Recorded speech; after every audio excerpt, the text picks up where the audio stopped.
Creek and sitting down, please get up and let somebody from Cascade Creek sit down, and those people will have to wait in the hall. We have seats available. Yeah, we need seats for everybody from Cascade. There's 1, 2, 3. Is there seats up front? 4 seats if you're interested in sitting.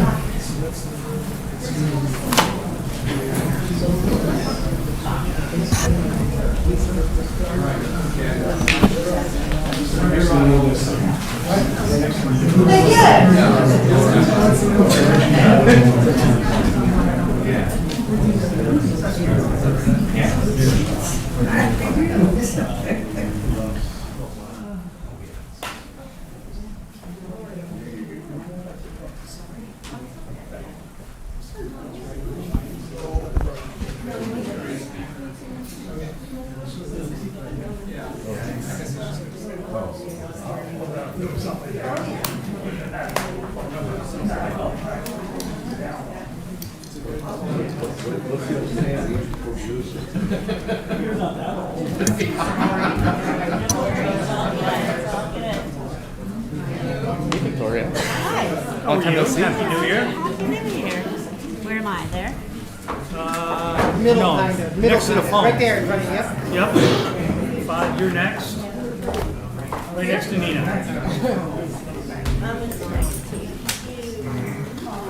John, welcome back.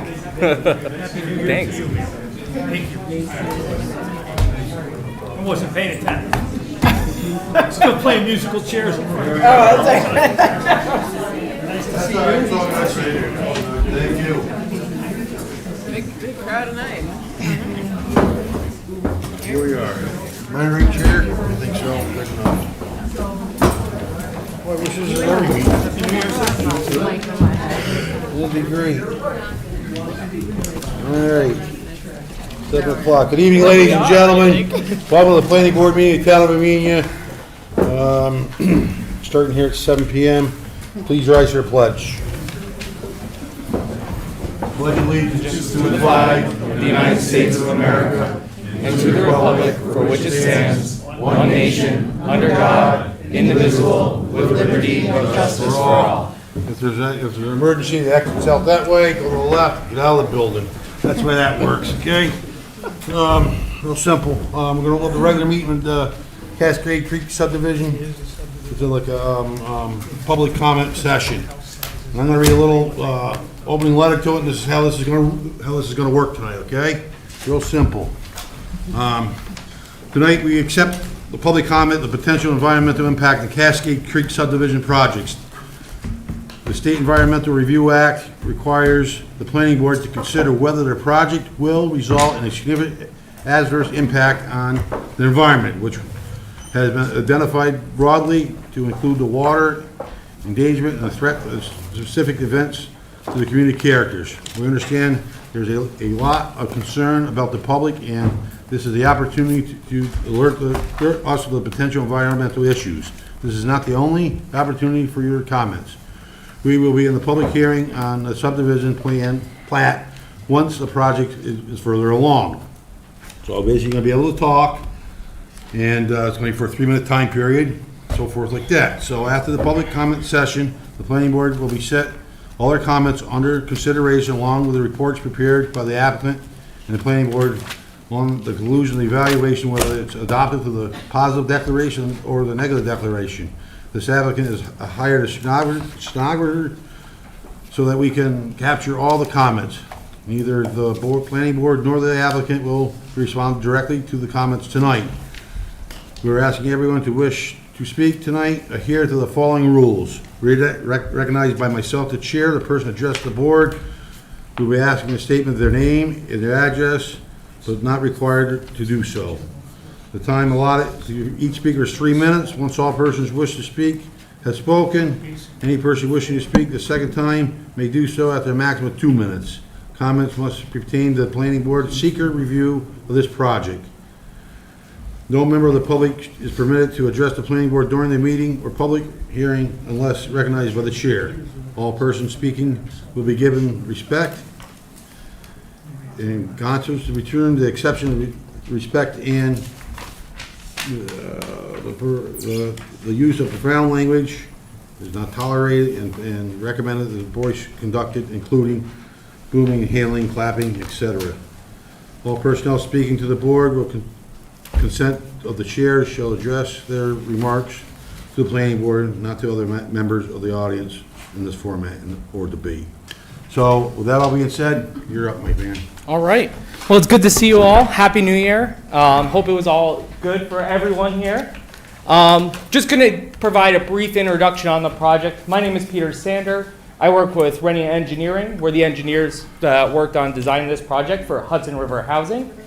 So to give everyone a quick recap, this is a conservation subdivision of a 24.13 acre parcel to provide workforce housing subdivision lots for the development of workforce housing within the town of Amenia. The project proposes to create 28 residential lots, many of which will be encumbered with conservation easements to limit cutting and clear cutting along the borders. It will also include one road right-of-way and 2 HOA/conservation parcels, which combined with the conservation easements will preserve over 59% of the land that was deemed most conservationally valuable by the planning board during our conservation analysis process. Also included in the subdivision is a carve-out. If you look on the screen right there, there's a tiny rectangle in the bottom part of that page. That is for a future community garden. So once all the lots are constructed with residences, the plan is to come back for a community garden to provide facilities for both the subdivision residents and the town of Amenia at large to have their own little garden plots. The project will be served by public sewer and water, which will all be located on the project site, and will also include the provision of stormwater management practices, which will prevent erosion from the construction of each of these residential lots, as well as provide enhanced stormwater treatment as stormwater naturally rolls across the site into Cascade Creek to the south. Since we were here last, which was in November, we had met with the Amenia Fire Company, which we provided a response letter outlining how we want to provide additional fire safety measures, including an enhanced EMS vehicle turning area, water reservoir that would allow the fire company to hook up to dry hydrants on site and pull water from a reservoir tank that we will be installing. And also the use of fire-resistant materials on the house that would limit if the event of a fire, it would limit the jump spread from house to house. So this is all voluntary provisions by the applicant. We also did additional traffic study to address concerns raised by the planning board and their consultants. We're really here tonight to get your comments and get some initial feedback. I know we've met with a few of you guys in the past in more impromptu meetings here and upstairs. So this is a more formal setting to hear your comments so we can write them down and respond to them accordingly. And again, this, as Chairman Boyle said, this is only the first round of public hearing comments. Once we proceed with preliminary subdivision, there will be a second round where any response or responses to our response could then be reflected by you guys. So with that, I know we all going to have a long night, so I'm going to get out of here and open it up to you guys.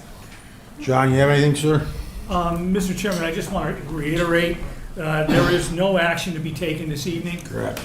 This is merely an opportunity for public comment, as you indicated, on the potential impacts of the Cascade Creek subdivision as it is currently proposed. This is an informal public hearing. Yes. And there's no question and there's no response. You're to take public comment and we will move on. Correct. 100% correct. First person like to speak, step up to the mic. So I have some signatures here. Oh, okay, go ahead. I'll announce them if you want me to. Yes, please. Victoria Perotti. Go ahead, Victoria. You have 3 minutes when you get up there, okay? I'm Victoria Perotti. I live at 68 Cascade Road, and I'm an adjacent homeowner to the Cascade Creek subdivision. I have a letter. This letter is written in opposition to the Cascade Creek subdivision for these reasons. First, in the Cascade Creek subdivision analysis under 2.2b, Aquifer Overlay District, page 5, states the project site is subject to additional restrictions if water consumption exceeds discharge rates. This would likely occur during drought. Right now, the National Weather Service categorizes the town of Amenia area in moderate drought, and many times last summer, the town of Amenia was under fire alert due to lack of appreciative rainfall. In addition, many years ago, during a prolonged drought, I had to hire a well drilling company to lower my well with the existing number of houses near me. What would happen with the number of proposed houses for this project? Nothing has been submitted to the planning board regarding mitigation practices if water consumption exceeds the recharge rates during a prolonged period of drought. Secondly, the only ecological species mentioned in the Cascade subdivision analysis is the bog turtle, which is not present. However, the runoff from Cascade Creek flows under Route 22 into wetlands that do habitat the bog turtle. Stated in the conservation analysis under Section 3.9 of the recommended conservation resources to be preserved, Cascade Creek is a Class C stream that is a federal wetland that feeds into off-site federal and New York State DEC wetlands. Furthermore, the forested parcel perimeter states, while no threatened or endangered species habitat exists within these areas, it does provide habitat diversity. That ecological diversity is made up of wild turkeys, fox, bobcat, deer, woodchuck, possum, squirrel, chipmunks, and bear that the residents on Cascade Road have shared their properties with for many years. Thirdly, the hydrologic assessment completed by the company WSP for Hudson River Housing states not only during periods of drought, but the water recharge rate is also directly dependent upon the precipitation rate.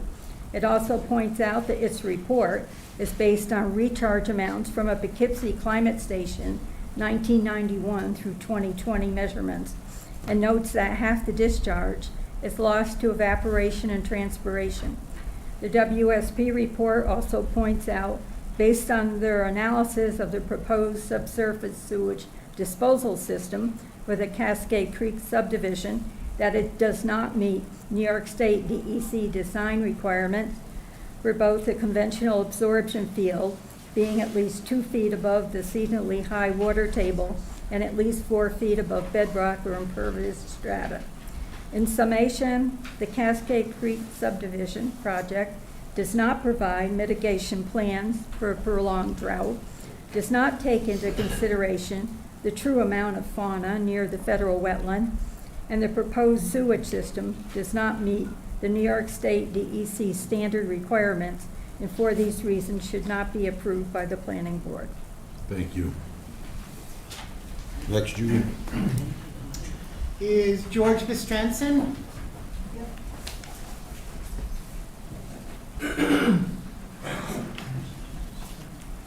Hello, my name is George Bestranson. I live at 3498 Route 343 here in Amenia.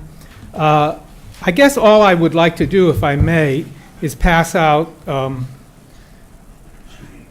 these signatures of people who signed a Change.org petition opposing the subdivision.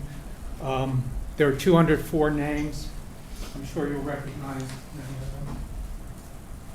Thank you. Thank you.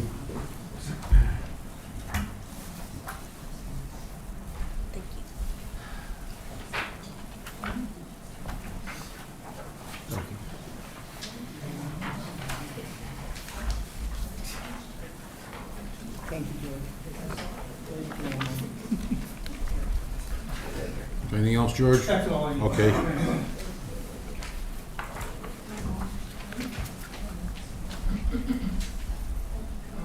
Next. Is Eric Tazi? Good evening. Thank you for giving us the opportunity to speak. My name is Eric Totsi. With my wife Ann, I live in 24 Old North Road. And I am very broadly supportive of the goals of workforce housing, but I have concerns about the economics of this project. Homeowners in Cascade Creek are going to take on a number of serious financial obligations: mortgage, insurance, homeowner association fees, and taxes. And when it comes time for them to sell their property, there's going to be a very limited pool that they could sell to. because of affordable housing limitations, and there's also no opportunity for them to turn a profit. And I'm sure we all agree that we want to help these people. We don't want to give them burdens that they're not going to be able to meet.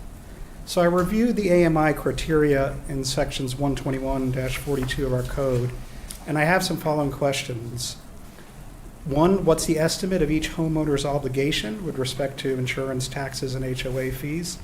What are some conditions that may cause HOA fees to spike up? Two, when the base number for those expenses are deducted from 30% of a applicant's income, how much is available for mortgage payments? And so what is the range of mortgages that can be supported by these calculations? Then, what's the cost of the project? How much in grants has HRH secured? And so how much is going to be able to be met by these mortgages, and how much are going to have to be met by down payments? Which leads to the question, will there be a shortfall? And what are the contingencies in the event there is a shortfall? And what if not enough houses can find suitable buyers? Because criteria here is very tight. So before starting a project that's really going to change the character of our community, really would like more evidence to make sure that we're not going to be left in 10 years with a mess on our doorstep. And it'd be very helpful, I would find, to see the project's business model and have the opportunity to provide constructive feedback on it. Thanks. Thank you. Next is Alan Peck. He's skipping. he Okay. says. Ken Merritt.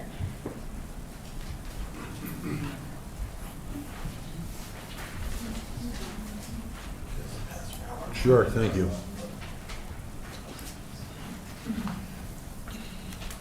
Somebody left their glasses here.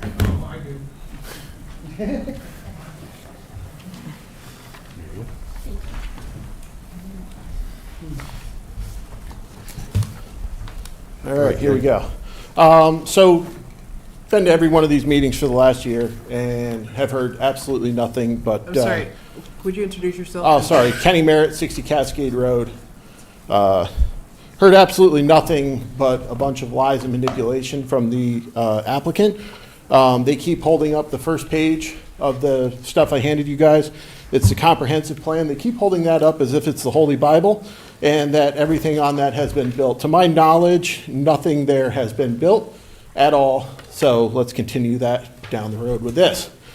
Second page, Poughkeepsie Journal article stating that Hudson River Housing, because they are federally funded, was scared that they were going to have to kick people out of apartments that they manage because they weren't going to have any money to pay their rent. Why is Amenia always the test bed for this stuff? It's my knowledge that this is the first scale project of this type and scale that Hudson River Housing has ever had, so why are we the test bed for it? If they're that heavily subsidized, that they're worried about their primary opportunity that they've done forever, what are they going to do when they run out of money halfway through this project? They stated a year ago it was a $12 million project. Nothing's done anything but gone up since then. This is going to be closer to a $15 million project, I bet now. So the numbers just don't work. They have lied and lied and lied. They came to us with the fourth page of that handout, which was when they proposed their conservation findings. They had all the septic systems of the primary reserve system, or the primary system, away from the stream bed. The board granted them their conservation finding. Lo and behold, the next meeting they come back and they got one of the fields tucked down in the corner there, right next to 22. They have done water testing in their deep wells that they have out there, was stated in one of the meetings. I would like to know if they are continuing to do that monitoring, because my well, my sump pump and my 2 footing drains have been running nonstop for the last month and a half, full capacity, and the sump pump hasn't shut off maybe but for about 10 minutes a day. So if my water's that much and I'm 20 feet above their deep tests that they've done, I can only imagine the amount of water that's in those deep tests when they go down there and look. They show the hedgerows as these big, wonderful things that they're going to protect around the edge. They're using the crown of the trees, not the actual width of the hedgerow, to propose that. The hedgerow is about 3 or 4 good-sized trees wide, so you're talking maybe 20 feet in most cases. of actual hedgerow that they're drawing is almost 50 to 60 feet, depending on where you scale it on that map.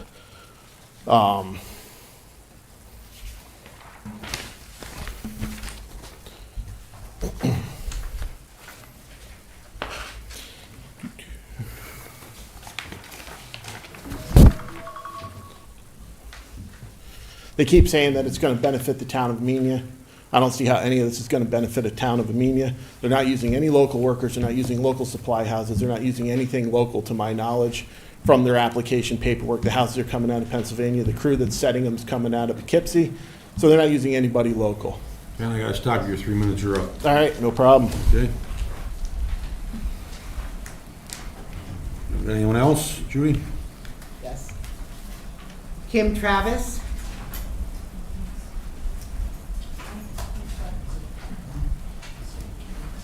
Sorry, I'm moving a little bit slow these days. That's okay. Better than a month ago.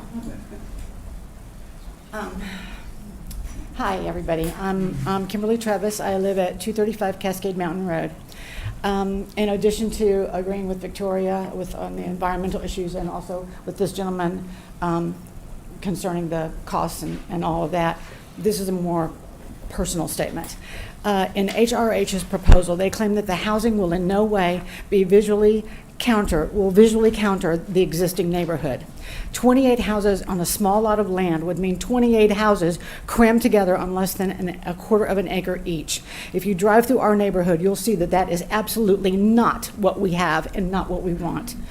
This low-income housing project changes the landscape of our homes we've worked our entire lives to own. Speaking for myself and my neighbors on Cascade Mountain Road, we did not choose to move to a rural area only to have it become a densely populated area with poor quality housing, inadequate infrastructure, lacking in basic service like clean water, sanitation, and secure tenure. At no point has anyone adequately explained where the sewage for 28 homes will go, nor has anyone explained what will happen when the rain runoff that often floods that area will go. My neighbors that live on Cascade Road, Perry's Corner, and Folan Road will be affected the most. It will literally be in their backyards. Needless to say, they have dire concerns, not the least of which are our wells, which can run dry under the best of circumstances. So my question is, who will pay to have their wells re-drilled? That requires professional drilling to extend the casing, removal of the existing pump, often the need to add sections of new drill piping as well as a new pump. This is an extensive project requiring expertise, permits, and exorbitant costs. Believe me, I know this firsthand because we had to have it done. Not to mention, this comes with the potential for a total collapse of that area. These so-called affordable houses will be available to anyone, not just Amenia residents. There is no guarantee the new residents will be reputable. Also, the houses do not come with garages, so where will the residents store their home equipment, their garbage, their cars? We chose our home because it is rural. Having 28 homes jammed into a small area will change that completely. I understand that we should think of the needs of others, but that shouldn't come at the cost of the needs of those of us that have already built a life here. I haven't even touched on the traffic issue. Having 50 more cars traveling our rural roads would entail. The so-called study that claims up to 90 more cars would not cause any problems is ridiculous. That might be true in Manhattan, but it certainly would not be the case here. The traffic on 22 has increased tenfold in just the last few years. I wouldn't even want to imagine what 50 more cars would do to our already overwhelmed traffic issues coming in and out of Cascade Road and Perry's Corner. I don't have the time to discuss the environmental issues, the loss of property value, nor the fact that the Weebatuck School District is already overwhelmed with a student population larger than it can comfortably attend to. And while the cost of the houses may be affordable now, the taxes after the first year will double or triple, making them unaffordable, which means the turnover rate of said houses would be immeasurable. I've done some investigating, and there are plenty of plots of land that would not encroach on already established neighborhoods. Those are the areas the town of Amenia needs to consider. And let's be completely honest here. HRH and corporations like them use people as pawns. They are the ones profiting from these developments. HRH makes money off of these projects. They are not in it for anyone's benefit but their own. The board's decision must take into account the opinions of the residents most affected by this housing project. That's all I ask. Kim, your time's up. Thank you. Thank you. Thank you. Judy Moran?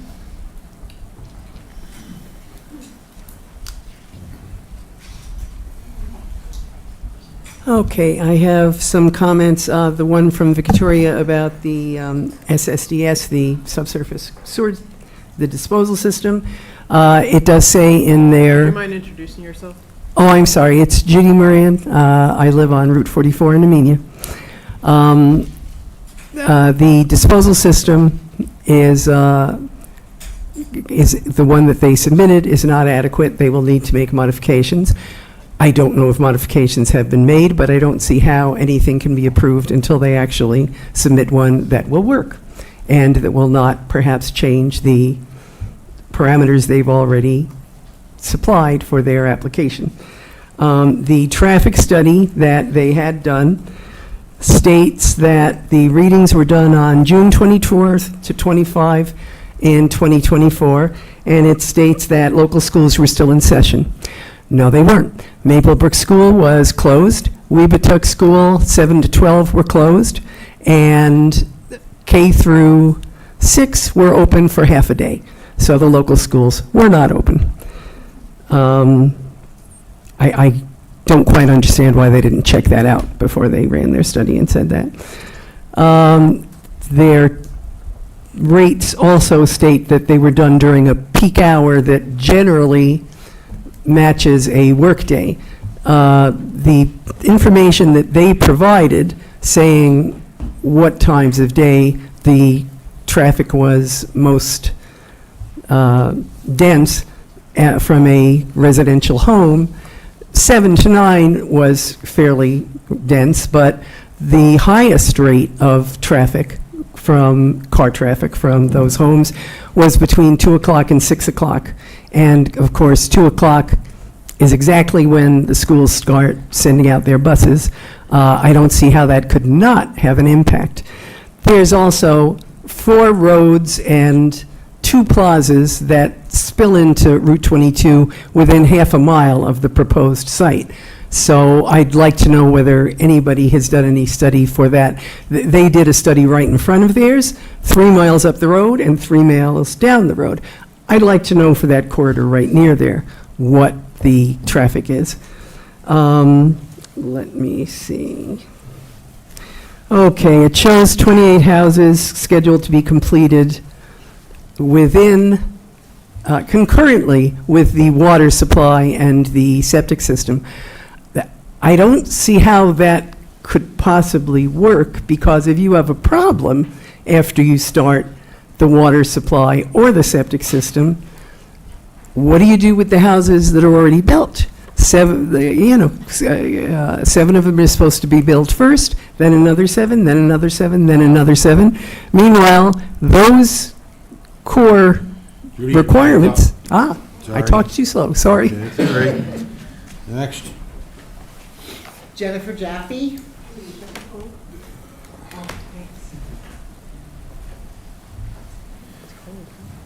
Hello, I'm Jennifer Jaffe. I'm an ex-teacher from the Weebatuck School District. I live on Powder House Road. I don't know much about all the details that people are bringing up, but I do know that I meet many of my ex-students who are actually interested in living in the area but can't afford to live in the area. And so I was excited to find out about this project purely on finding out that this might be an opportunity for them to remain in the area. I do have some reservations about Hudson River Housing, because I do have friends who are residents of Hudson River Housing and have struggled with many increases in rents and having to leave the housing that they've been provided. That's all I wanted to say. Okay, thank you. Next. Leo Blackman.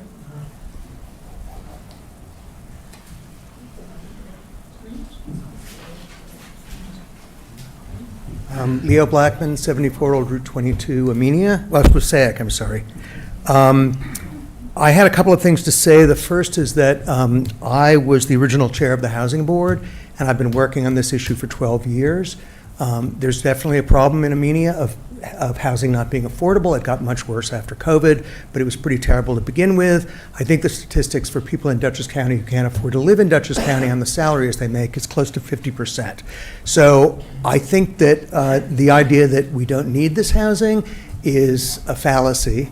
I also, we did a survey when I was chair of the Housing Board, and the significant majority of people were in support of this, including some of my older neighbors who grew up here, who realized that there was no way their children, well, their grandchildren could continue to live in Amenia. I wanted to note that the only residential development built in Amenia in the time I've lived here, which is 23 years of scale, is Sila Ridge, which is intended for millionaires and billionaires. So that's, this is the opposite end of the spectrum. And if Amenia is opposed to this, or no one wants it anywhere near them, then it's never going to happen. And you're going to end up with a totally economically segregated community. And I find that kind of disturbing. The other thing is that the type of people that are likely to come. I think I actually had a phone conversation with Kimberly about this, but there were comments about that they're going to commit crime, they won't keep up their houses, they're going to prey on kids at Maplebrook, they're going to leave stuff on their lawns, and they ultimately won't pay their mortgages. Well, the point is that anyone who buys this house has to carry a $200,000 mortgage, and they're carefully vetted by Hudson River Housing to make sure that they can do that. These are not, I mean, I don't know what the expectation is. It's not going to be scary Bronx residents, moving up from the projects. This is going to be nurses and teachers and postmen and mechanics and grocery clerks, folks that we needed, as COVID showed, in Amenia, who can't afford to live here on the salaries that they make. So in other words, it'll be people just like you. The other thing is the visuals. The houses are clapboard. I mean, they certainly don't change the character of the neighborhood. They're surrounded by a ring of old trees, and that's going to be filled in. Much of the property isn't going to be built on. They're not in the floodplain, and at the request of Kenny and others, they moved all the lots away from the creek. And there's no opening on Cascade, only on 22. So people who live on Cascade, I think, are quite a distance from this. And then the last thing was just in terms of high density. I checked some other locations in Amenia in terms of density. I checked the acreage of all the Cascade houses, and it came to 0.2, I'm sorry, I'm getting this wrong again. 0.29 acres is the, yep, Your time is okay, up. thank you. That is the end of my list. That's Does it. anybody else want to speak? Anyone else? You got 2 minutes to come back up and speak again if anyone wants to. Eric? Eric, go ahead. State your name and your address, please, because I don't have you on my list. Yeah, Eric McEnroe, Perry Corners Road. Harry Corners. I sat in your position as a board member, and I think the community's spoken and said some interesting things, hit a lot of different points, good and bad. I bought and built a lot of properties, septics, driveways, setbacks. As much as we want to say that 10 acres of land is going to be left conservation and agriculture, it won't happen. This is too much for this property. The soil don't perk. There's a lot of ledge, probably not enough water. But I just think it's too much.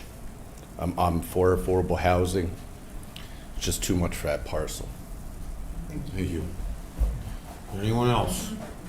Go ahead, Julie. Finish.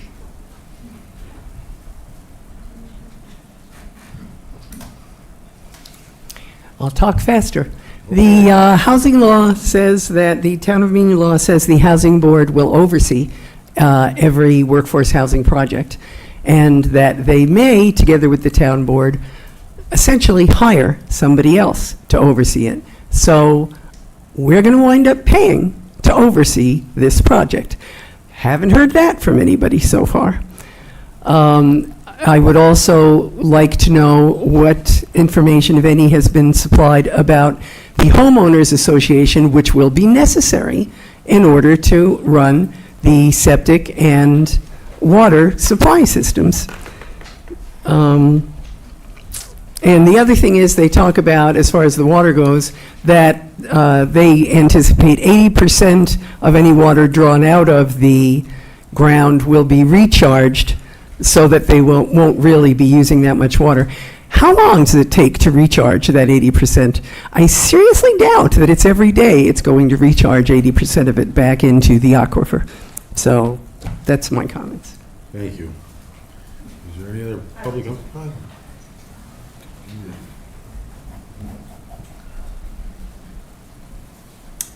Hi, my name is Danielle Hunt. I'm on 22. My property backs up to where this proposed subdivision would be. I was not going to speak because what I prepared is more personal, but I feel the need to now because I am not from the Bronx, but I am from Queens, and no, I am not people from the city. Thank you. We moved to this town with our 2 dogs after a very difficult time in our lives. We had been planning to move to this area for years, dreaming and saving. We came here for the peace and serenity we so desperately needed. We thought we had found it, finally. Overjoyed by our view and our favorite spot in our yard, we finally got to take a breath. Now that spot and that view are in jeopardy. We are now faced with the possibility of staring out at a subdivision, a view-blocking, light, noise, and traffic-polluting cluster of houses, instead of looking out towards rolling hills and instead of staring up at stars in the dark sky. We are greatly concerned about the additional traffic.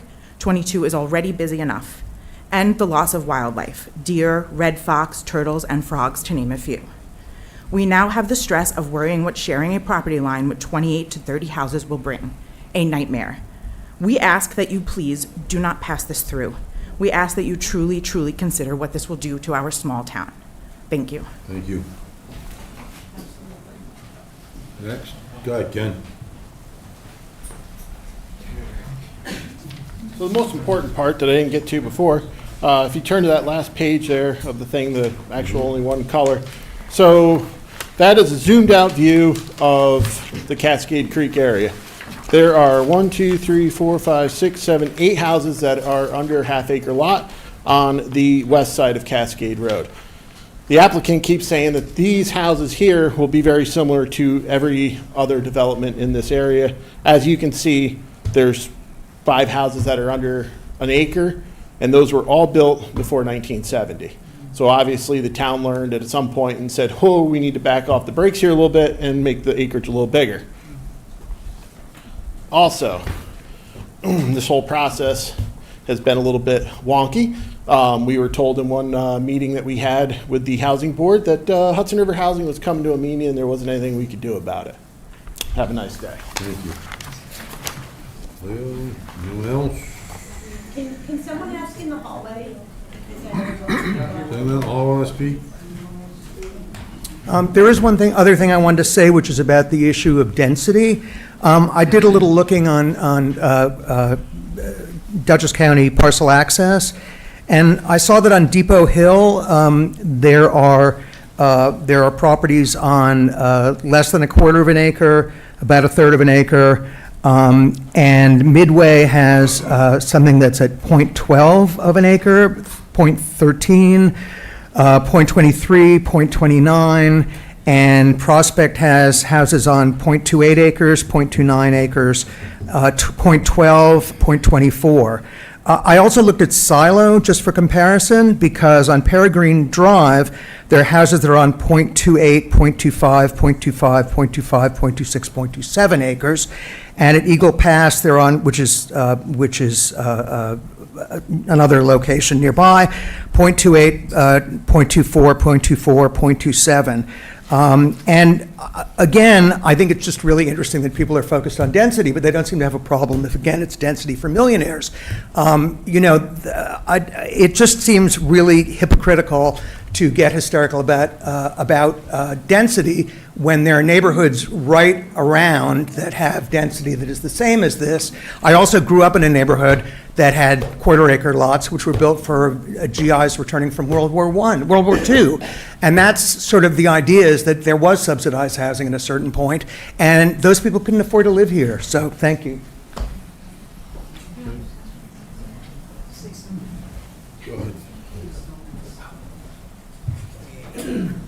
Hello, thanks for being here, everyone.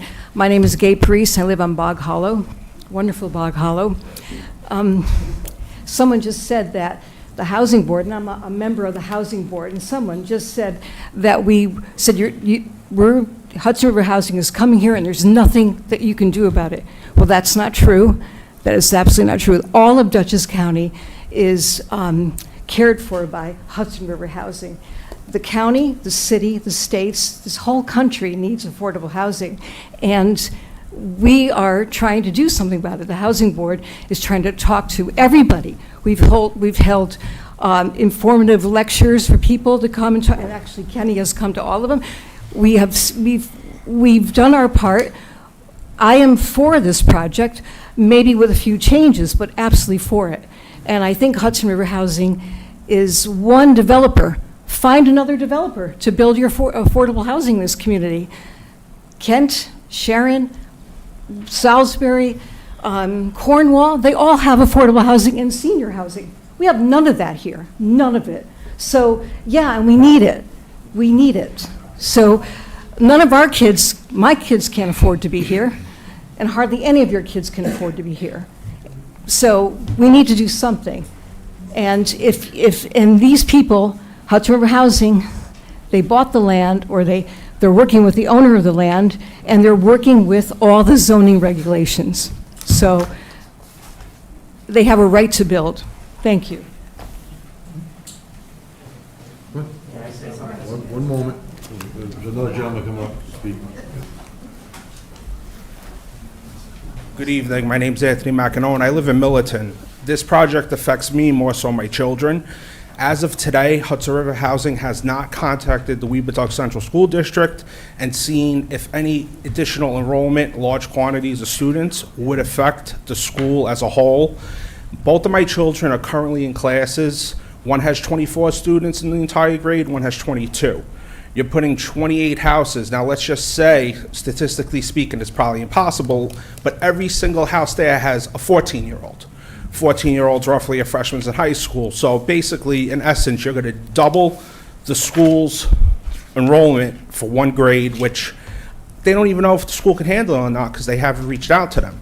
So I think they're really not doing their due diligence when it comes to the community as they claim they are. Thank you. Mike, please. Hi, my name is Patrick Weber. I live on 17 O'Hanley Drive. Number one, I heard a lot of things today. This is not for the people of Amenia. Let's make it real.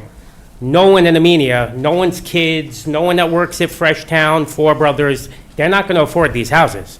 This is not for them. This is coming off a list. It's coming off a list that's generated. This is not for us. It's not. It has nothing to do with Amenia. This does nothing for our town. This takes away from our resources. That's all this does. He talked about the volunteer fire department. It's volunteer. These people, are they gonna join? Are they gonna help? Where are they coming from? This puts more strain on us. Puts more strain on everything to do in this town. Who's gonna pay for the streets to be cleaned? Are we gonna hire more people for that? Where's it coming from? They're paying less taxes than we are. Somebody brought up before the middle class. Where's the middle class in all of this? We get hurt. Again, we have to pay extra taxes. We have to worry about all these things. Our kids have to go to school with now 30 people instead of 25. It's not fair. It's not fair in any sense of the way. I wanted to not talk today, but it's astounding. And just so Leo knows, the Bronx has some really nice places. I don't know about if you've ever been to Riverdale, but it's beautiful. So if you want, and if you want to go for a field trip to Poughkeepsie, to Hudson River Housing, let's go. I'll take everybody there. We're going to have to walk over needles.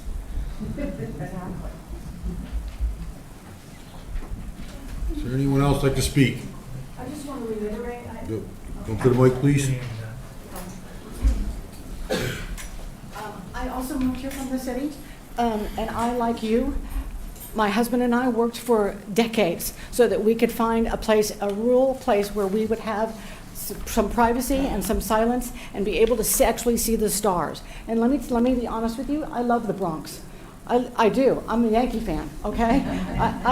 I love being in the Bronx, and I love being in Queens, and I love the city. But you know what else I love? I love my home. And I love the fact that I've been here now for 21 years, working my tail off to make my home my own and the way I want it. And I don't want to have a subdivision put in an area that is completely rural, and I need it to stay that way because that's why we came here. Because we came to this little town because we loved this little town, and we love the way it is. We don't want it to change. And look, I understand affordable housing, but like this gentleman said, it's not for us. It's not for anybody in Amenia. People that live in Amenia already have their homes. Let's be honest, it's not. And it's strictly because HRH is making a profit, and they're using people as pawns, and we can't allow that to happen. And you guys really have to take into consideration those of us that live on Cascade Road, Perry's Corner, Folan Road, Cascade Mountain Road, across 22. You have to take into consideration the way we feel about what's going to happen to our home.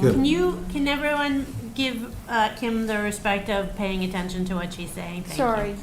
You were all fine. Thank you, though. But I just want you guys to understand that this hits home for us because it is our home. And this subdivision, this whatever you want to call it, affordable housing, low-income housing, whatever you want to call it, it is a problem because it does not fit with our roads and the way. I mean, all of our properties have half an acre or more, and these will not. And so to say that some other places like what Leo was talking about, that's not where we are, because where we are, all of our houses have plenty of property, and that's the way we like it. I want to be able to walk outside and be on my deck and see the stars and not have to go see 28 homes with their lights on or worry about their own children crossing 22 to go to Freshtown. It's just not the right place, and there are plenty of other places that the city of Amenia can look to that won't be encroaching on already existing neighborhoods. Thank you. That's all I have to say. Okay, thank you. Is there anyone else want to speak? Going once, going twice, nobody? We're moving on. Okay, we're going into other matters. Thank you. Chairman Boyles, I do have a couple of letters that. Okay, you can read the letters were off. Circulated, I don't know. If you want to read them off, go ahead, please. It's up to you. Yes, please. Okay. I have the one from Amenia Fire District Number 1, dated January 5th, 2026.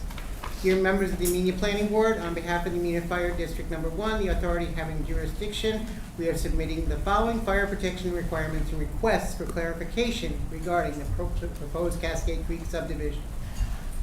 Water supply for fire protection. The project site does not have access to a municipal water supply. Additionally, the applicant has indicated that interior automatic sprinkler systems will not be installed. Based on NFPA fire flow calculations for 1 and 2 family dwellings with a combined total area of less than 22,000 square feet, the Amenia Fire District requires a minimum fire flow of 1,500 gallons per minute for a duration of 2 hours, equating to a total available volume of 180,000 gallons. This water supply must also be capable of being refilled in a timely manner during an active emergency incident. The longer a fire burns, the worse the air quality becomes and the more damage to the environment that occurs. Immediate water supply is a significant environmental factor. Natural water sources. The use of natural water sources in the immediate area cannot be relied upon, as their availability is not guaranteed year-round or during emergency conditions. Therefore, such sources are not considered a dependable means of fire protection for this development. Water storage tank location and monitoring.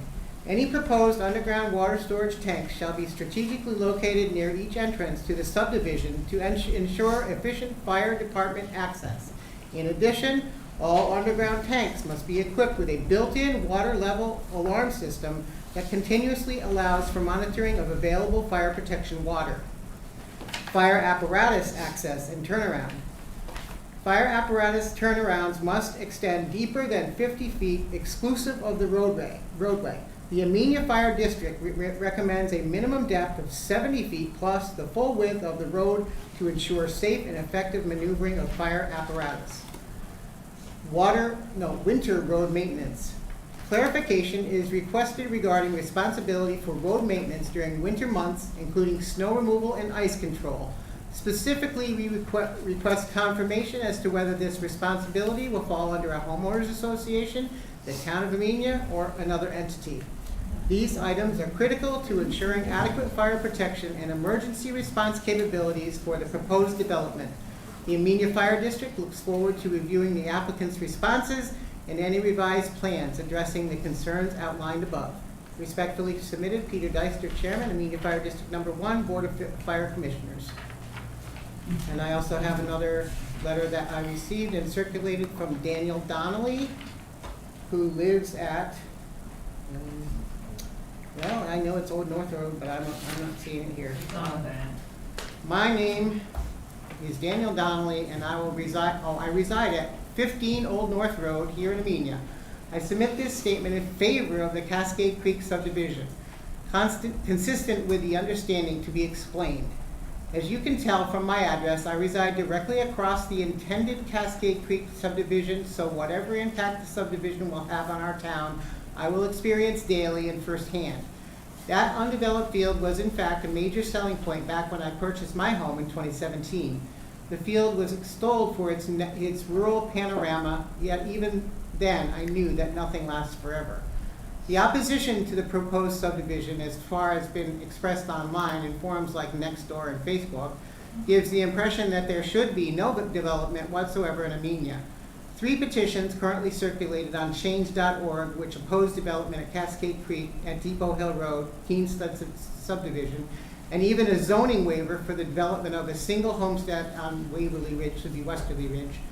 The obvious takeaway here is that no one should build anything in Amenia ever. This position, however, is incompatible with the future. In the near future, our children and grandkids will need their own homes. Additional housing stock in Amenia may prevent them from having to seek overpriced matchbox apartments in distant cities.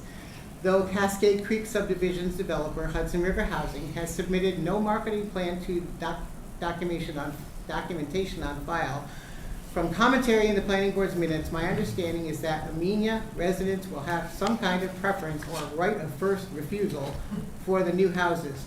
Presuming this true, this allies concerns about housing going exclusively to newcomers, and the Cascade Creek subdivision will be housing closed in distance and affordability for our upcoming generations. To that end, I urge the planning board to approve the Cascade Creek subdivision that we may allow the new homes to be constructed. Our upcoming generations will certainly thank you for it, as will any newcomers who wind up in one of the houses and fall in love with Amenia, just as we have. Daniel Donnelly, dated January 14th, 2026. And that is all I have, Mr. Chairman. Thank you. With that being said, no other comments here, so now we're going on to other matters. We're gonna go to our- Mr. Chair? Yes. Go ahead. May I? Because it's my understanding that this is the time where we should raise anything that we think we've heard that relates to the secret process. Trying to think about and summarize across everything we've heard tonight and across time, what is really within the purview of this board. I think I've heard 3 pertinent issues that I would put to the board, to the attorneys, and to the consultants to consider in terms of how our draft of the secret declaration sits right now. 1, the fire department letter would seem to suggest that, as related to 17.E adequate infrastructure, without a modification to the plan, there's not adequate infrastructure for firefighting. And so it would seem we would need to consider whether that needs to be changed to moderate or large. 2, The school capacity, a number of people have raised this, 18B. It sounds like potentially the board would want to consider that a moderate to large change. 3, and probably the biggest one, and one that is more subjective, is community character. Certainly a lot of people are raising what is in the secret review 17.A, community character, and perhaps that should be a moderate or large. To my understanding, the point of none of that, if it's a moderate or large, being that it can't be overcome, just these are the things that have been expressed that perhaps need to be addressed in a way that can grade more. You probably never satisfy everyone in the community on any, because there's so many different opinions here. But these are the 3 things that at least I took that, if I summarize, would need to be addressed that are within the purview of this board. And water. If I may, I had a takeaway of the same thing. So I think what it is we're going to need to have the applicant provide additional information to us on these 3 matters. And it might also pay that the board authorize, that the board itself reach out to the Weebatuck School District and get some direct impact from them. So I don't disagree. Yeah, and the 4th one, and I don't know how to measure it, is I don't know if the issues raised around this traffic study, I just don't know the facts around that. I suppose it needs to be looked into. But at least if anyone else having a different opinion, those are the 4 takeaways I got that are sort of within the purview of this board. I agree with the fire district, definitely, but as a person living here my whole life, I'm a big concern over the water. Sometimes it's going to dry up. I just know this from living here. Whatever the water table at Brook is, basically the water table going down the whole corridor over, and I know this for a fact. So they got to take that in deeply consideration, is the water content of it all. It's going to affect all the wells up that whole road.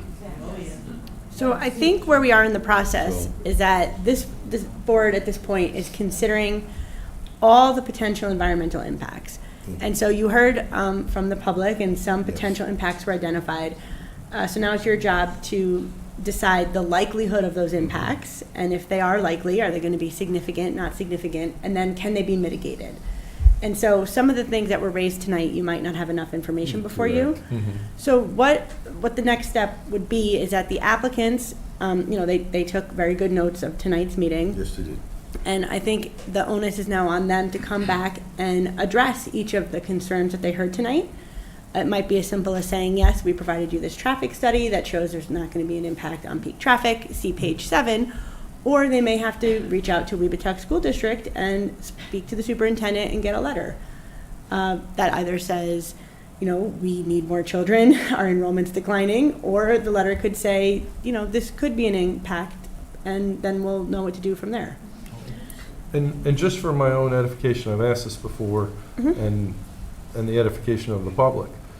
My understanding is we hear a lot about, the financial structure of the project's going to leave things dilapidated or things along those lines. My understanding is that is not a consideration within the purview of the board.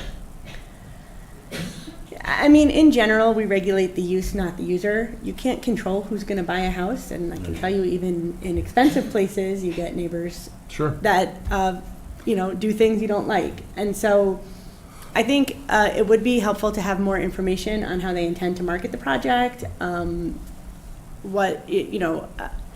Questions have been raised about whether the affordability that they calculated included the cost of maintaining the road and maintaining the septic. I mean, they can confirm all of that. And my point isn't to be provocative. My point is to make sure we all understand there's certain things that this board has oversight and evaluation responsibility for, and there's certain things that are beyond our ability to control, and doesn't change valid, concerns, but we have a limited they might be purview. outside of your purview. Right. Yes. Let's certainly getting more information in the record is your purview. Sure. And I think it's incumbent upon the applicant to step forward and address some of those concerns. Just want to be able to look everybody in the eye in Freshtown. Excuse me, He's just a new face. Is that the new lawyer? Yes. Okay. That's actually her name, new lawyer. Esquire. It is, yes. Okay, so you're good? Anyone else on the board have any comments we want to discuss at this present time? As that being said, we're going to move to other matters. We're going to move into, So, what we're gonna do. do- Go ahead. Chairman, I'm sorry, do you need a motion to close the public comment session? I know I it don't was think so. informal, but. No, it's informal. Fine. Mr. Chair, Yes. if, Go ahead, before we John. take on new matters, I think it's important that the existing people for Cascade Creek may want to move out. You might want to take a short break because we won't be able to do anything productive because most of the next group of participants is out in the hallway. So we kind of got to make a switch. So you got a 5-minute break perhaps, Mr. Chair. Okay. You're being nice. You're playing nice. I just kept So, rolling. to answer your question. Thank you. Thank you. Thank you for coming. Appreciate it. Thank you for your consideration.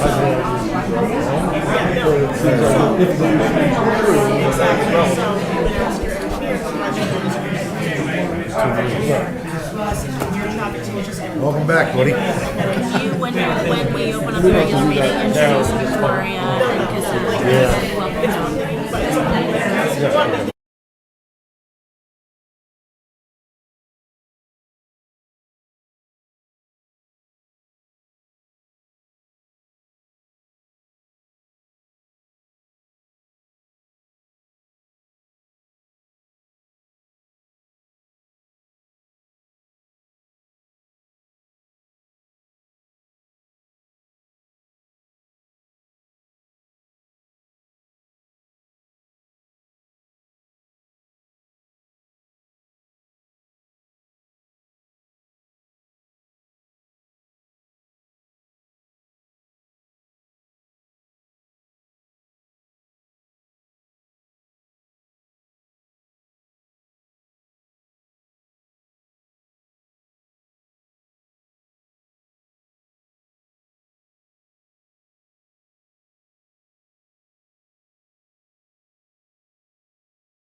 Done this before we started the We're meeting? going to introduce everyone. These two in here, too. Okay, because sitting next to me are the newly appointed planning board attorneys. This is Victoria Polidoro of Rodenhausen, Shaw, and Polidoro, and this is Cassandra Britton, her associate. They will be handling the planning board from now going forward. And our reappointed John Stephanopoulos is back on the planning board one more time. So that's where we're at. So anyhow, back to business. Back to business. Other matters, North Red Oaks LLC, Union Trail Project. Here we are. Hi. Hi, how are you? Good, thanks. Happy New Year's. Happy New Year. Good to see you all again. Yes, indeed. So just a quick recap. We're a charitable organization working to create a free public access mountain biking and hiking trails. Sorry, can we shut the door so I can hear? Thank you. Thank you. On about 470 acres of privately owned land. The entrance is on 426 Old Route 22. Our core work is giving grants to charities, mostly around education. And our founders have lived in the area for 30 years and enjoy the outdoors, and in particular always thought it would be great to find an opportunity to take some land in this community and share it back with the public. Our goals are conservation, safety, and enjoyment of the outdoors. There'll be approximately 12 miles of mountain biking and hiking trails. We're working with professional trail builders who have a focus on conservation. The land is under a conservation easement with the Dutchess Land Conservancy, and we'll be following their guidelines. We've worked closely with the New York State DEC. Trail work is located away from the regulated freshwater wetlands. We worked with a professional ecologist. They found no critical timber rattlesnake habitat. However, we've been guided by the DEC to post information regarding timber rattlesnakes on the property and to have a monitor on site while we are doing construction. We worked with the Wassaic Fire Company for emergency access, and we'll be doing the maintenance ongoing will be privately funded. Open it up to there. You're up. Okay. This one has a colorful history, so I just want to bring everybody back up to speed, and forgive me if I'm repeating things. But this matter is actually in front of the town board for issuance for a special use permit. The reason it's for the town, before the town board, it doesn't show up in the use table, and it's not an excluded use, but it would be permissible if the town board sees fit to issue that special use permit. However, given the town board's unfamiliarity with the process and the various moving pieces, the town board referred it to the planning board. And they've referred it to the planning board to monitor the program, take a look at it, go through the motions, and then make recommendations back to them. The last time they were here, the recommendations were that the applicant was sufficiently complete and that the town board should circulate it to the ZBA and Dutchess County Department of Planning. To the best of my knowledge and belief, the town board took that action.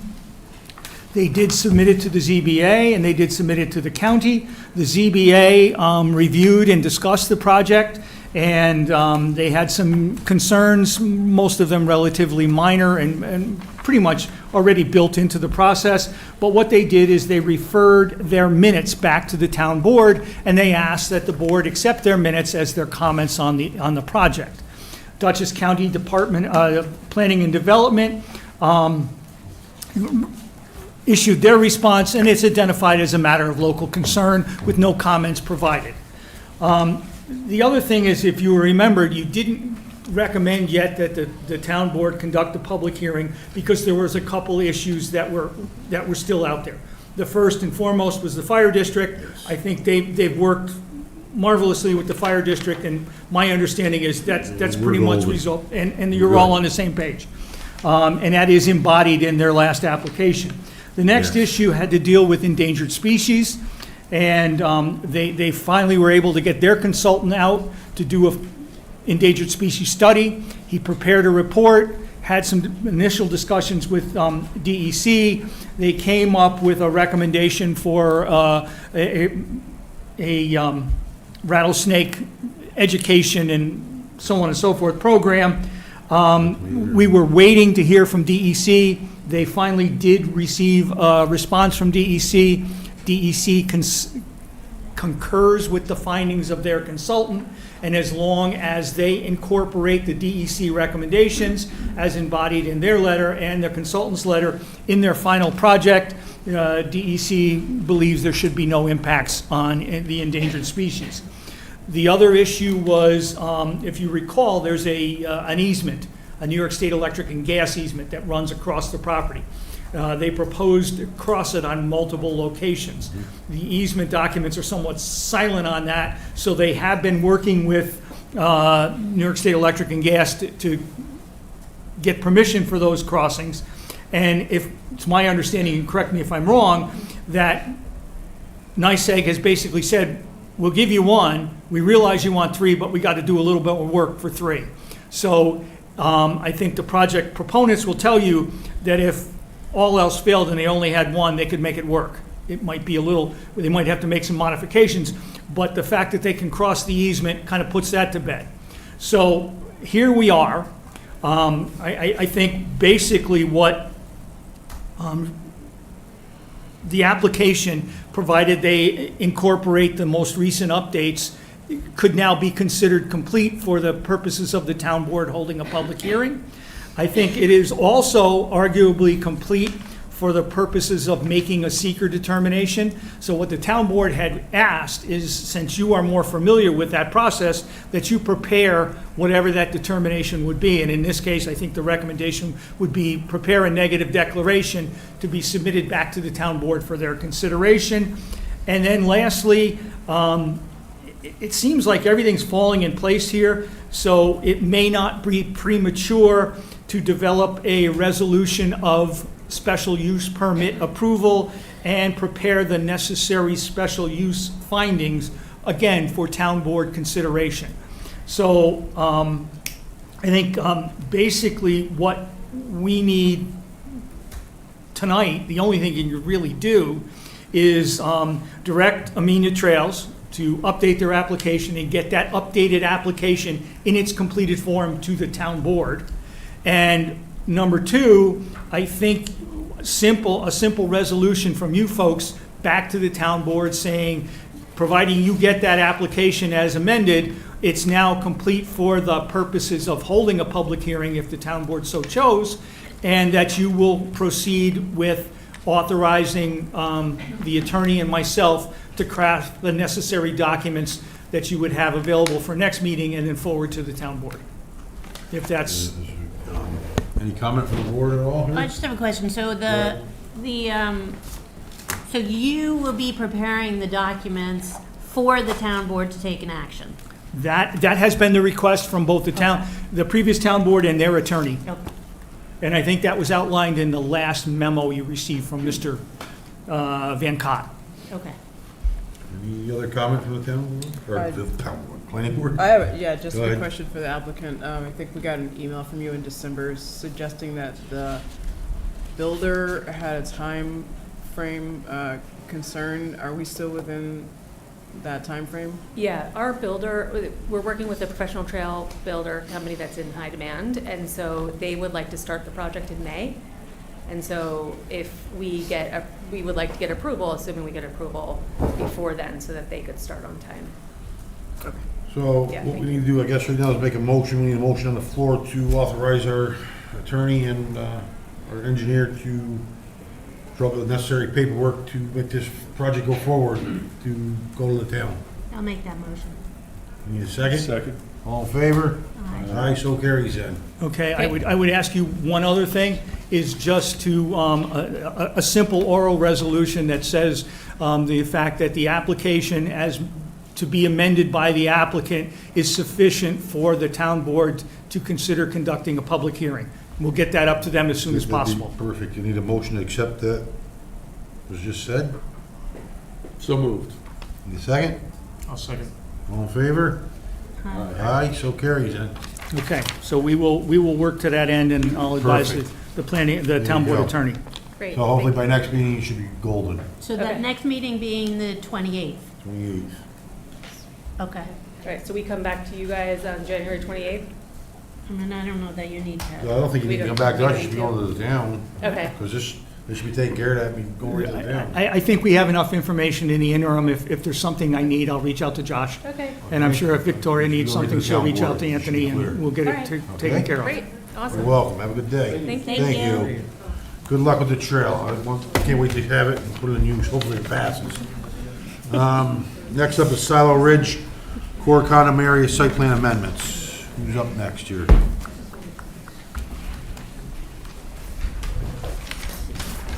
Patrick. Good Happy evening, New Mr. Year's. Chairman. Patrick O'Leary on behalf of Silo Ridge. Happy New Year to all the members of the planning board and staff. We have 4 matters up here tonight, but the first of which is the core condo.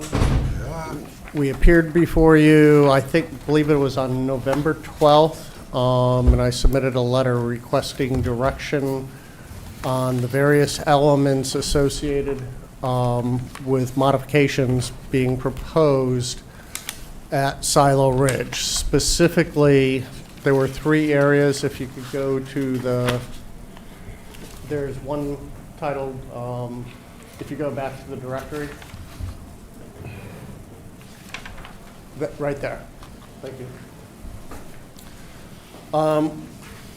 During site visits, discussions here before the board, we identified a number of areas where we wanted to make some modifications at Silo Ridge. The core condo area was the subject of the November 12th meeting, where we wanted to clarify the manner in which the modifications are submitted to the board are consistent with the board's expectations, be it whether it requires a change to the master development plan or if it is a minor site plan modification and we want to apply appropriately. The area under consideration is shown on the screen above me here. The subject parcels under consideration are the A-series condominiums. If you can see it on the board there, bottom right-hand side, there are 3 small buildings there. There's the A-series and then Condo F, which is out by the road. It's on the top kind of left-hand side there. And then replacement of Condo 3.4, which burned, and setting up the golf operations. Formerly, there was a parking barn for golfing there. And so we wanted to identify whether or not we believe this area in general could be subject to a site plan modification as opposed to modifying the master plan. We went around discussion. It was suggested that I submit formally a letter to the board for them to consider and provide clarification. And that's the matter before us, Mr. Chairman. Yes. And I would turn it back to you, be it for questions from the board or a determination. For John. Okay, so, also before you tonight, and I just say that by way of framing the situation, is condos D&E. That, remember, there used to be townhouses there. They replaced the townhouses with condos. And then when they went to the Attorney General, they had always proposed Condo F, wasn't part of their initial application. So the Attorney General said, yeah, you can do that, but it can't be on the lot with the other 2 condos. So that's why B and C are on later this evening. But, and then where condos A through A3 are, that used to be a clubhouse with lodging units in the clubhouse.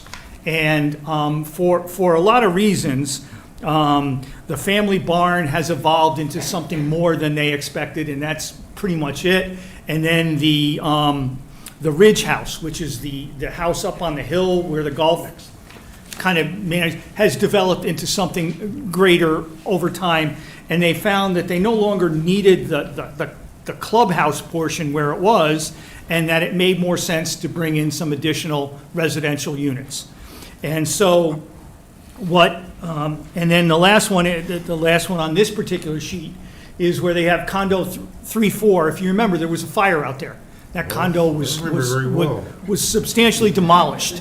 And it took them a while to get their feet back under them. And before they decided to rebuild it, they rethought some of their previous work. And if you remember, there was a couple lots in there that they agreed not to build upon. It was VG1 and VG2. And there was always a small parking barn as part of their original approval. And what they've decided is, what they'd like to do is build, essentially, I think Patrick just described it as a golf facility. What it would be is, if you just came into golf, you would park your car, you would register, you'd get your cart, and then you'd go through the golf course. In doing so, they looked at where they thought 3.4 might be positioned better, kind of built into the hill, if you will, because there's a big hill behind there. And it involves some relocation of the existing roadway and a few other things, all of which is doable. But in the various discussions, and I think if you remember, we've talked about this, where something is a simple puzzle piece, where it's kind of pluck it and replace it, the general thinking was that that would be site plan only. And because, quite honestly, the interior of that cul-de-sac is pretty well all developed. And taking out the big, massive clubhouse that had no purpose and putting in the 3 condo units it's an improvement. Condo F was always proposed, and all the utilities and everything exist. So it would appear that in the discussions that the board had and Paul and I had, that those might be simple site plan only.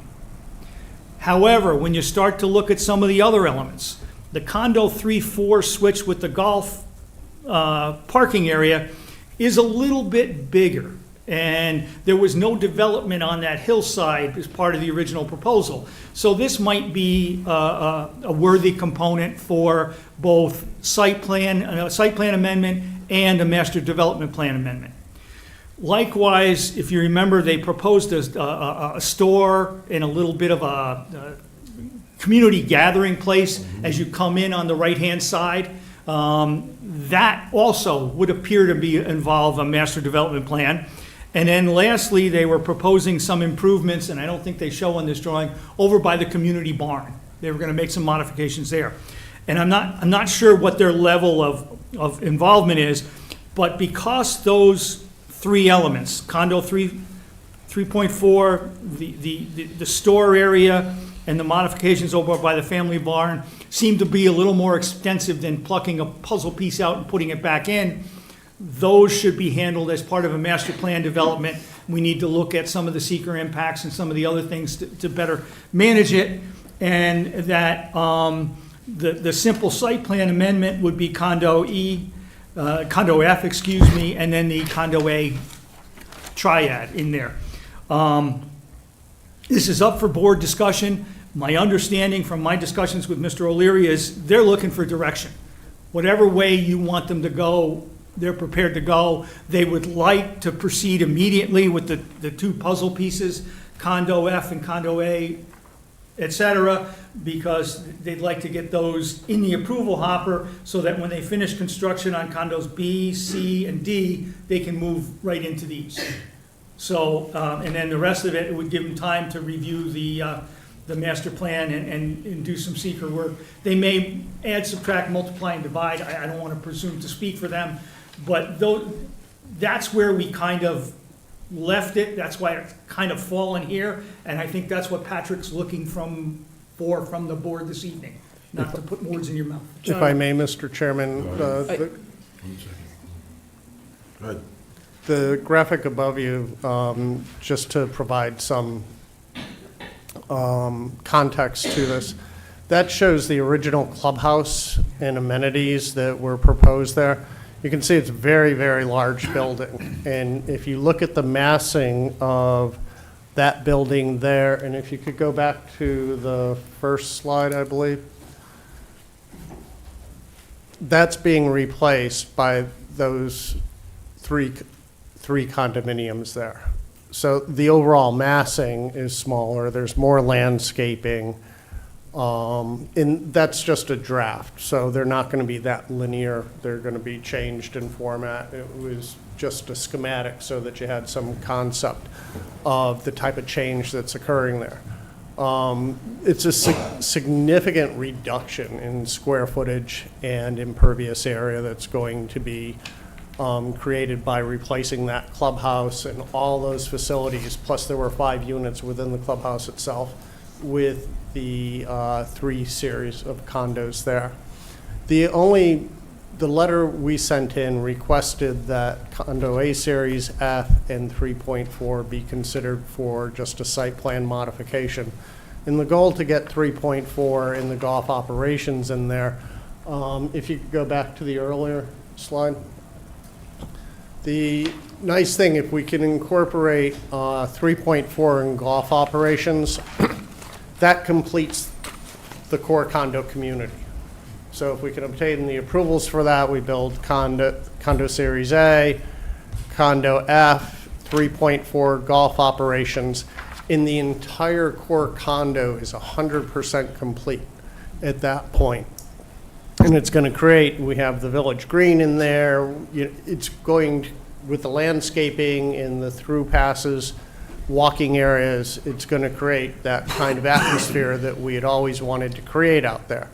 So leaving 3.4 out, in our opinion, it leaves a piece of that finished puzzle out of place, along with condo F and the A-series condo.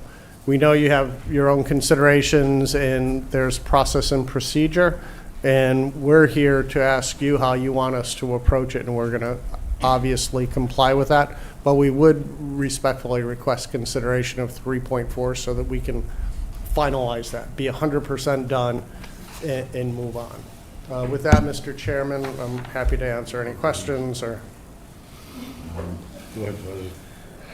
John, can you help me understand how the Siland changes proposed by Mr. O'Leary have an impact on the condo development changes as well? I mean, I don't know if this is part of the same master development plan or something separate. Well, Siland is a completely separate operation. They are under, they do have a reciprocal agreement with Silo Ridge for Silo Ridge to use the Siland facilities. However, they are functionally independent. But I will be candid with you. I think some of the driving factors for some of the changes in the clubhouse area and some of the things associated with that are driven now by the existence of Siland. They are functionally independent, but the fact that Siland now exists and they have a contract, it makes them kind of superfluous on this site. No, please, go ahead. Go ahead. I was going to ask that if the contract were to be terminated, is this going to be a big programmatic change from? Well, I don't think so, If I because may, they've kind Mr. of Chairman, filled in on the that? blanks otherwise. If I may address that. In addition, I'd say less so part of Siland changing the overall direction here. What truly did change the direction is the family barn. There's a community gathering place with the recreation areas down there, the water parks, the slide, the family barn itself in conjunction with the Ridge House. And I think fundamentally what happened is the clubhouse became a function of overkill. They had these gathering areas, community areas, the golf area up at the Ridge House, the restaurant up there.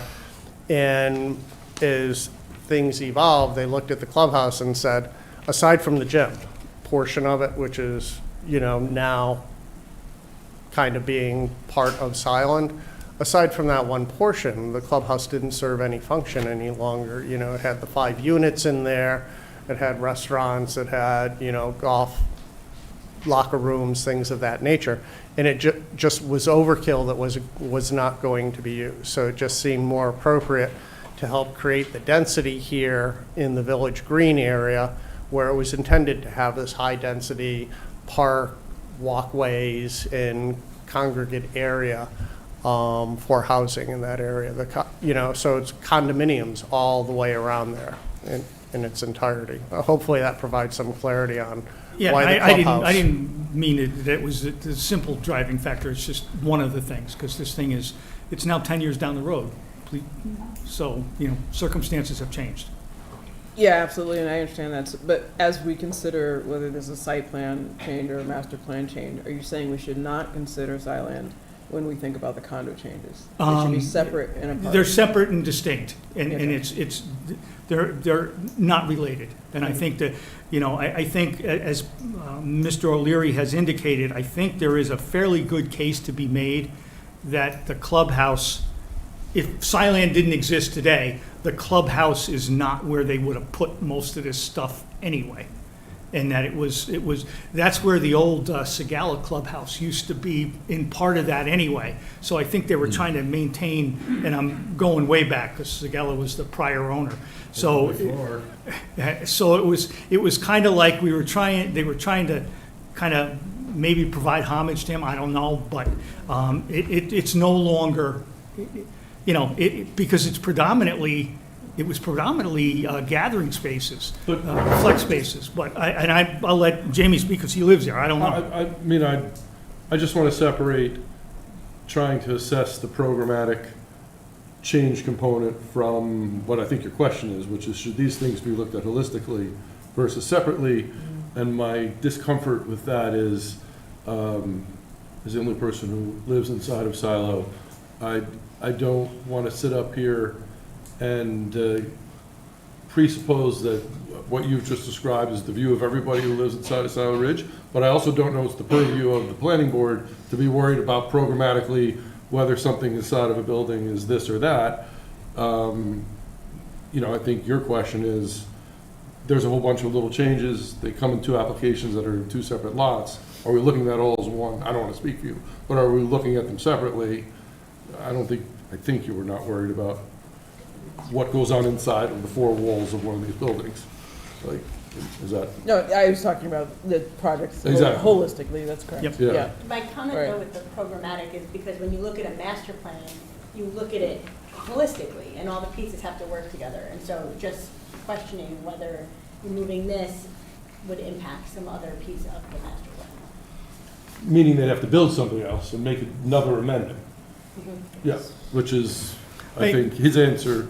My answer to that is no. Right, We, okay. we have the Ridge House, and I restaurant, think golf if- ops, Siland, family barn, recreation area, parks, gathering areas. There's 245 potential units here. There's only so much recreation space and gathering space that can actually be utilized across the board effectively and efficiently. So, you know, changes, Siland is Siland.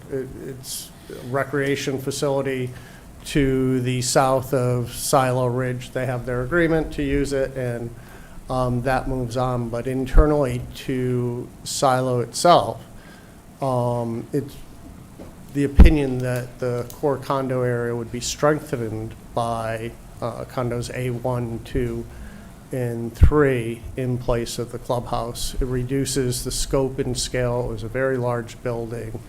And the use that the building was going to be subjected to in the future was just not going to evolve, given the size of the community and the other recreation facilities there. So hopefully that addresses that issue. And always- I can't speak for the 245. Yeah, I'm only anxious people to that- say yeah. that you need to address the issue of, do these changes create other changes down the road? I'm anxious for it not to become a representation of how 240 people in Silo Ridge feel about what's going on inside of these buildings, and to make some, make that the basis of any decision, because there's a variety of opinions on that. That's fine. I think it's not the purview of this board. There is the question of, A, do we look at these holistically with the Siland, because that's a bigger set of changes, or we look at them separately, which it sounds like you've answered, and B, are any of these changes going to result in a subsequent need to add some additional amenity that isn't in a master plan right now? And it sounds like, and I believe from what knowledge I have, that that's true, that you're not going to then say, I took the clubhouse out here, so I'm building another building somewhere else. In fact, earlier, this, as part of this presentation, I stated, this completes the core condo area. The A-series, condo F, and 3.4 with the golf operations, that's the core condo area in its entirety. There's no room to make changes out there any longer. That's the vision, to have that center village green town concept. It's shown there on the screen. What we want to do is just get into a position so that we can finish it up and be done with construction in that area and have something 100% complete. Is there any other Yes. board comment? Yeah. If so, speak now. I think so the fundamental question, right, is whether or not there's these 5 separate actions, whether or not this board is in agreement or has had previous discussions about which one of those might advance outside the MDP seeker review process. So you submitted a letter December 8th. In that letter, you write, at the August 18th Planning Board meeting, you presented an overview of the proposed modifications. Just a point of clarification for the record, we didn't meet on the 18th of August. We had the site visit where we didn't discuss procedure at all. There was no discussion of whether or not the board agreed to or how we were going to process any of these transactions. So just, for the record, just correcting the date there. And then just a review of the minutes after that. There was actually never any discussion on this board about these 5 items in your letter advancing one by one. They're not in any of the minutes. You were at the September 10th meeting, but there was no discussion. 9/25, 10/8, 10/22, no attendance. The most recent discussion of this occurred at the November meeting, where there was a really lengthy discussion about how to process some of these components that are upcoming, and that discussion concluded with the attorney giving the board advice that he had major concerns about segmentation. Essentially, that was the net of that discussion. So in the context of that discussion, then we didn't have a December meeting, so here we are tonight. And I think most of the chat that we've had about this application talked about condo D&E, which is the subject of the public hearing tonight. You already have approval, it's just an amendment, cool. We're going to be talking about that. But these 5 actions, we've never actually talked about whether or not to pull any of those out. Understand that you would like to see some of those advanced, but in my opinion, and I think, when your representatives came and spoke some time ago with the new team, said like, all right, this is on the table right now, this D&E, we'd really like to do that, but anything that happens after that is going to be the subject of a revised MDP and a new seeker review. That was my understanding. That was my understanding and recollection of the commitment. And there is no other discussion about it documented at any meeting.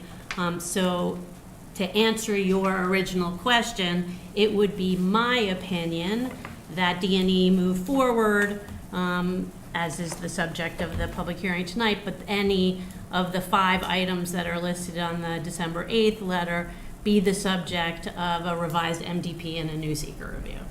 That is my opinion. Any other board comments? I guess I'm curious the opinion of the consultant and the attorneys as to, and it's fine if we don't know this answer right now, but does this rise to the magnitude where we would need to approach it the way that Nina's suggesting, that we need a... So segmentation is a concern. Segmentation is a concept under the State Environmental Review Act where you take a series of little actions that on their own might not have an impact, but had you considered them as a whole, it would have had a more robust environmental review. I'm new here, but if you guys have the sense that you've gotten to a point where there have been so many little changes that you need to take a fresh look at the environmental impacts, then now is the time to do that. John, any input? I mean, I understand Nina's position. In my mind, Condo F is the simplest one on the table. That was originally a townhouse. It would have been part of the DE action, except they weren't ready for that. They weren't sure what they were going to do with that. Now it's back. If I had to guess, that one, I would, my feeling is that one could be simply handled as a simple site plan. Quite honestly, I'm on the fence on the condos A, but when you look at the totality of what's out there, the clubhouse just doesn't make sense. And it's not, and it's a diminution of impacts, not an increase in impacts, because everything is getting smaller and they're opening things up. So for that reason, that's why I was kind of leaning toward that. But I have no disagreement with respect to 3.4 and the store and the other things where I think they're a significant enough change that we have to look at them in in an overall totality.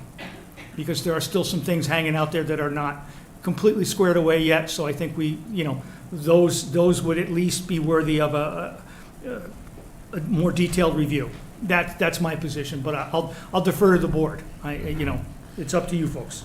I'll just add that it wasn't just, it was what the applicant committed to, right? I It wasn't just wasn't- sort of like, we just made this up. No, Like, the by applicant far. came and said like, hey, we're gonna do this, we're gonna go through condo D&E, and then we're gonna do this full sale, So- sort of take a look at where we are. Here's the question we gotta ask ourselves, what are we gonna do for the applicant tonight? What direction we're gonna give them? The only thing, direction. That's what it is, what direction we want? Just direction. Direction, Yeah, what are we gonna do for them? There's no disagreement. When a year ago, 14 months ago, when the new team came in here, said we're doing D&E and proposed changes are going to be part of an overall master plan revision. At that point, we hadn't conceived what the changes were going to be, but we knew there were things like the general store, the family barn area that was changing over there, condo 3.4 area.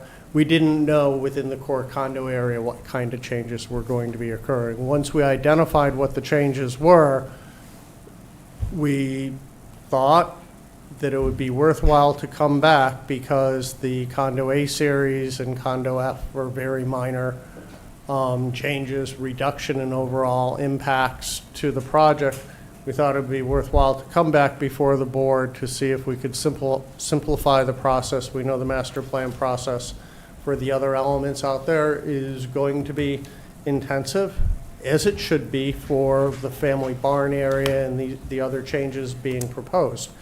These changes, really are taking a great big building and breaking it up into 3 smaller buildings and reducing the impervious impacts. And all impacts are reduced by virtue of breaking that building up and eliminating it. And as John noted, condo F is simply the remainder of the townhomes that are not being built at this time. So we thought it would be worthwhile to come back before the board and ask if there's a simpler way to approach this so that when we do come in with a master plan revisions, that we can focus and the board can focus their attention on the elements that do have significant environmental impacts. There are wetland areas, there's all kinds of things on all those other proposed modifications to the plan. So all we're trying to do is take this piece out, there's no impacts, and improves it environmentally so that we can focus on those other pieces and keep moving forward in a fairly expeditious manner to finish the core condo area. So we weren't, it was never our intent to backtrack on the original statement that we would come in totality for the master plan. But once we developed this core condo area, we thought it was worthwhile to revisit that and come back to the board for it. And is John's suggestion, is it all or nothing for you? Like if you got the A's and not the 3.4 and at that point, is it, you would just put it all in one master plan review anyway? Or is Zoltan's recommendation more helpful than, that middle ground more helpful than? The middle ground is certainly more helpful. As noted, we want to complete this core condo area. For the benefit of the people at Silo across the board, we want to get this thing finished up into the vibrant community that we anticipate around there. So procedurally, we're talking about roughly, and John weigh in, I'm saying if we're doing a site plan modification, procedurally, maybe 6 months, 7 months, 8 months. Doing the master plan modifications, we're going to be out, I'm going to say, if we're doing our best and we hit the ball out of the park, we're still going to be 18 months, which, is a year at least that's going to hinder that piece from coming to conclusion and finality. I think F makes a lot of sense, right? Like, you're doing D&E, you're just doing F, but I feel like as you sort of get out of that initial envelope. Anything else would probably fall into a more major revision to your master plan. I mean, if Which you, is, you know, right, it just seems to, just looking at the map, it just seems to make a lot of sense. if you look at the original building proposed there, where those 3 condos are, I mean, square footage wise and otherwise, it's larger. So we're actually taking that large building, which is in 3, if you can pull that, that would have been the, I think, the 3rd slide. If you look at that area, it actually does have 3 distinct nodes to it. I think it's the 3rd one. That one right there, yes, if you can. I mean, If you look at that, you can see there's 3 distinct nodes, and essentially what we're doing is we're cutting those pieces up, you know, instead of having this thing, one continuous long building across there, we're breaking it and putting green space in between. We're getting rid of all the impervious between what was the clubhouse and there's already condos there. That's the bottom half there. Those are the 5 units that are part of that. So, I mean, you know, I could take an eraser and almost take out those sections that connect those buildings, and you're going to see the same thing as what you were looking at with condo A1, A2, and A3. I'm inclined to go ahead. No, just remind me, Patrick, for the condos, isn't there a subterranean component with parking garages? They do, they have parking underneath them, yes. Are they connected Yes, between each of the units? yes. So there is a contiguous component to this, in other words? There's a drive that goes between, yeah, an 18-foot wide drive that goes from garage to garage. But they are connected, that's all I'm asking. Yes. Yeah. There's no covered connection. There's it's no an open covered- Right, but it's Yes. underground, they're Yeah. connected, he's They- saying that you- they're you- separate, but they're actually connected underground. You drive out of one, you're on an open driveway for, I don't know, 35 feet, and then you go into the next basement. The buildings aren't connected. But the disturbed, I think she's Yeah, asking about the Disturbed disturbance area, footprint. yes. Disturbance, yeah. Exactly, Yes, yes. thank you. It's less, however, but. So, Mr. Chairman, you have a long agenda ahead of you, so I don't want to belabor this. So, you know, if the board will let us know I think how it's to really, proceed. it's really up to the planning board members. I mean, if you were looking at this in a vacuum, this one change, it probably is a easy swap, right? It's probably a little less intensive, it's gonna be less development, and so, you know, there's probably no change in from a seeker perspective. So the question really comes to whether or not we've reached this number of changes that now warrants taking another look at seeker, and you guys have that history. I mean, we're ultimately going to get to that point. We all know that. So we're really talking about whether that point is in front of the condo A's or behind the condo A's. And I don't know, like as somebody who lives in there, visually, this is less impactful. And I say that if, you know, in terms of what's the purview of this board, I think it's less impactful. You know, I have my own opinions about not having the clubhouse, but they're not the purview, and I'm not considering those when I think about my role and responsibility as a condo board, as a planning board member. To me, that line is probably where John is, and it's like, okay, if you want to do these A's inside of it, it's less impactful, less visually impactful. Can I make a suggestion? Yes, please. It seems to me that a lot of this is going to depend on the information they provide you with the next application. That's right. So in other words, if they were to prepare the application in the manner that they've proposed it, condos A, 1 through A3, and F, and made application, they're going to need to do a seeker narrative, they're going to need to do a full analysis, they're going to need to update their unit count. My recommendation would be for them to prepare and submit that application, and you can make the determination at that time. You can look at the impacts and say, no, this isn't what we expected. Let's rework the master plan, or, this is not so bad, let's just move this ahead. I am looking for a reasonable compromise, because we could sit here chatting all night long. Exactly. I'm on board with that. I just feel like we keep kicking this same can down the road, and there's a commitment, and then it gets pushed, and then there's a commitment, and then it gets pushed. So I would just say that I agree that I think that's a reasonable approach. Submit something to us and have something, for us to respond to, but that there needs to be some commitment by the applicant to say, like, all right, we're not going to keep coming back to you again and again and saying, but this is just a little thing, and just let's push this one. Like, there needs to be just a line in the sand where we stop chipping off little pieces of the rock, that you're going to take a holistic look at the rock. No, even if you permit us to do this under site plan, when we come back in with the 3.4, the family barn area, and any of those areas, you're going to have an opportunity to look at it holistically, because we're doing it for all of Silo Ridge at that point. Once again, so it's not like you're missing out on an opportunity to look at it holistically.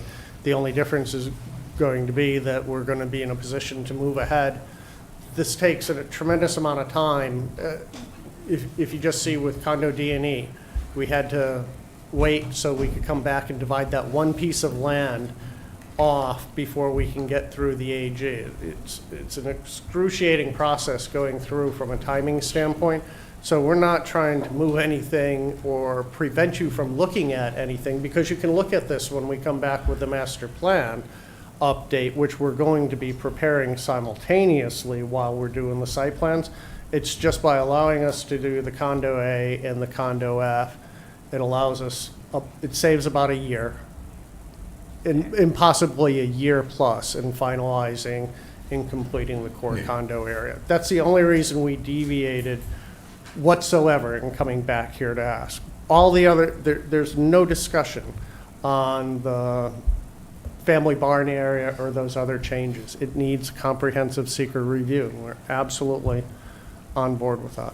The formal motion, should we move this along? I'll make a motion that the planning board preliminarily gives the applicant advice to move on, submit an application for the amendment, site plan amendment for F and the A's, condo F and the A's, A1, A2, A3. Anyone want to second it? I'll second. All in favor? Aye. There you go. Thank you, Mr. Yes, Chairman. you're Thank you, welcome. board members. Oh, sure. Mr. Chairman, if I might? Yes. I just want to make the statement that Go ahead. that is the first time I voted on a matter related to Silo Ridge, and I intend to vote on matters related to Silo Ridge, other than those where I would reasonably conclude I'm conflicted, such as a property adjacent to mine. I have no bias on these matters, and I am approaching all these matters objectively in all my participation. Okay, thank you. With that being said, I know we got to do the minutes, but I want to discuss about getting the planner before we go any further. You know what I'm saying? Yeah. I think we need, with unfortunate circumstances coming up in the near future, trying to hire somebody to be part-time assistant to Judy, and some other circumstances are going to happen in the near future. I think it'd behoove a planning board to hire a planner to help us assist in our day-to-day operations, I would say. I guess that's the right word to use. The certain situations come up in the near future, and I have to go onto the escrow account. I would assume that's how it works. Not 100% sure. I got to ask counsel if that's possible or not, and we'll take it from there. I guess that's my question at this stage of the game. Right, so we're gonna go through the town code. As Okay. you mentioned earlier that it's different from the New York State law. Yes. In who has ability to appoint consultants. And then we should set up a meeting.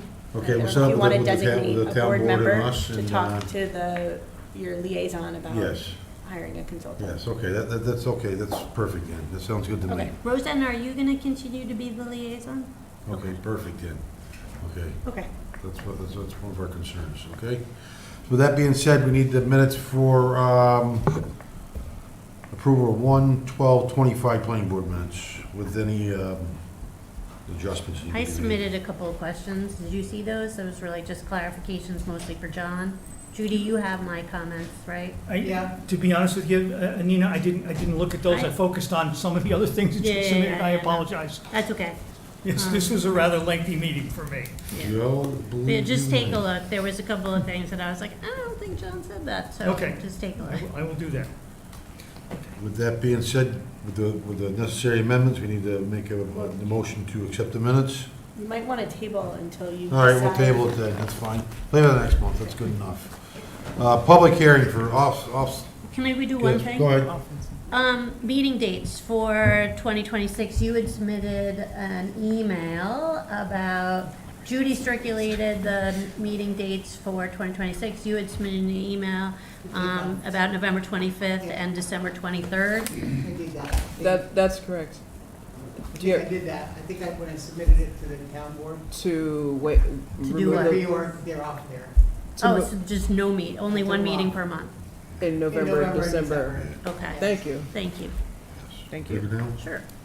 Off-Center Barlow Farm LLC, Kent Road. This is a public hearing. Before you open the public hearing, however, Mr. Listen. Chairman, you need to, you need to review and make a secret determination in the matter, because the public hearing for a subdivision can only follow Go ahead. a secret determination. To that end, you should have in front of you, I think Judy we do. passed out, it might We be on did. top of your pile. Yeah, it is.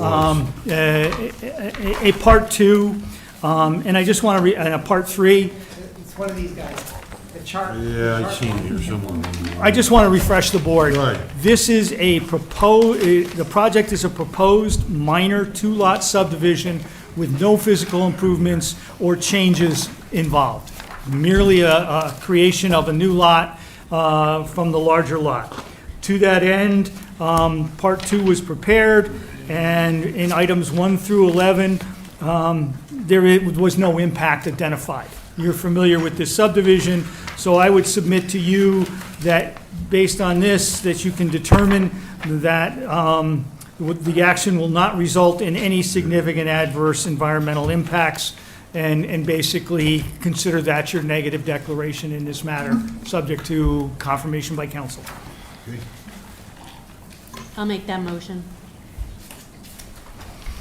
Need a second? Second.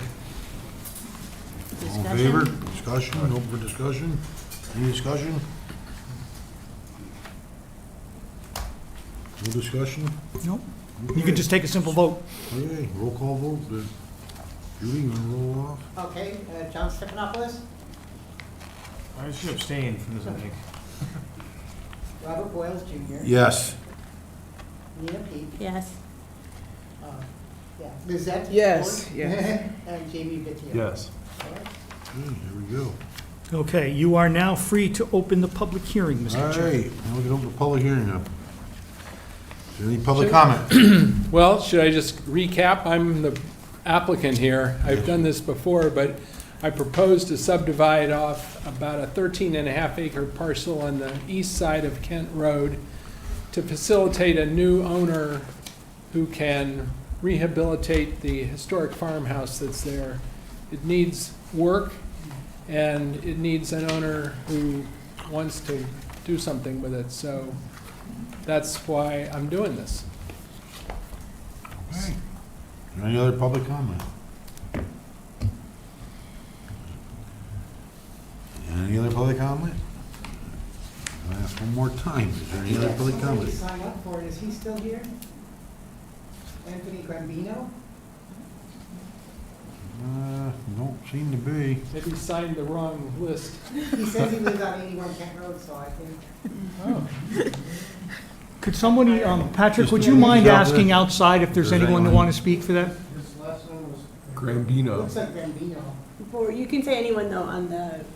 Offenson. Yeah, Offenson. Barlow Farm.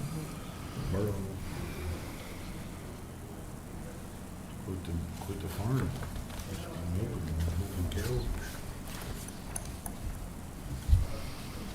Thank you, Patrick. The hallway is clear. Okay. All right, here we go. So the public hearing is closed? Yes, the public hearing is now closed. Okay. You have in front of you, you should have a resolution. Yes, we do. And this one's relatively simple. I have the old one that's dated December. I think Judy did update it, and I think the only thing that needed to change was the dates. If you wish, Mr. Chair, Yes, it would, please. I can read the now therefore be it? Yes. Okay. As everyone recall, this is in the matter of Barlow Farm LLC, otherwise known as Offensend, and this is a simple two-lot subdivision, and the resolution reads as follows. Now therefore be it resolved that pursuant to section 105.11 and appendices B and C of the subdivision law, the planning board hereby approves with conditions the minor subdivision plat for the project entitled Minor Subdivision Map prepared for Offensend by Hall Surveying dated July 31st, 2025, and be it further resolved that upon satisfaction of the following conditions, the planning board chairperson is hereby authorized to stamp and endorse the minor subdivision plat for the project. Parens, the final plat approval, close parens. Bless you. Number one, the plat shall be endorsed by the Dutchess County Department of Health as satisfying all the standards of the state sanitary code and all related laws. The plat shall bear the authorized signature of the owner of the property. The plat shall be signed by Hall Surveying as the preparer, and as required by the subdivision law, the applicant shall pay any outstanding invoices of the planning board's consultants incurred in connection with reviewing and processing the application related to this project. And be it further resolved, pursuant to section 105-5 of the subdivision law, the sale of lots or individual parcels of land shall proceed only after the final plat approval has been recorded and other necessary permits and approval have been satisfied by the applicant. And be it further resolved that pursuant to section 105-13F3 of the subdivision law, this conditional approval of the plat shall expire within 180 days after this resolution unless all conditions precedent to the execution of the plat have been certified as being complete. The planning board may extend the time in which the approved plat must be submitted for signature by periods of 90 days each if the planning board determines in its sole discretion that such extension is warranted by the particular circumstances. Conditional approval of the plat shall automatically terminate it and be revoked without the need for affirmative planning board action if all requirements for execution of the plat have not been satisfied as complete within 180 days of the original approval plus any subsequent extensions. And be it further resolved that pursuant to section 105-13F1 of the subdivision law and town law sections 276 and 279, the applicant shall record the final plats within the office of Dutchess County Clerk's office within 62 days after signing of the plat by the planning board chairperson and pay all applicable recording fees for said plat. The applicant shall promptly provide proof of recording to the planning board. And be it further resolved that in the event the plat is not recorded in the Dutchess County Clerk's office within 62 days after its execution, the plat shall expire and any further action shall require the submission of a new application, payment of new application fee, and planning review of all previous findings. And be it further resolved, in accordance with subdivision law 105-13E, no changes, erasures, modifications, or revision shall be made on any final plat after approval has been given by the planning board and signed by the planning board chairperson. In the event that any plat, when recorded, contains any such changes, the plat shall be considered null and void, and the planning board shall institute proceedings to have said plat stricken from the records of the Dutchess County Clerk's office and the town clerk's office.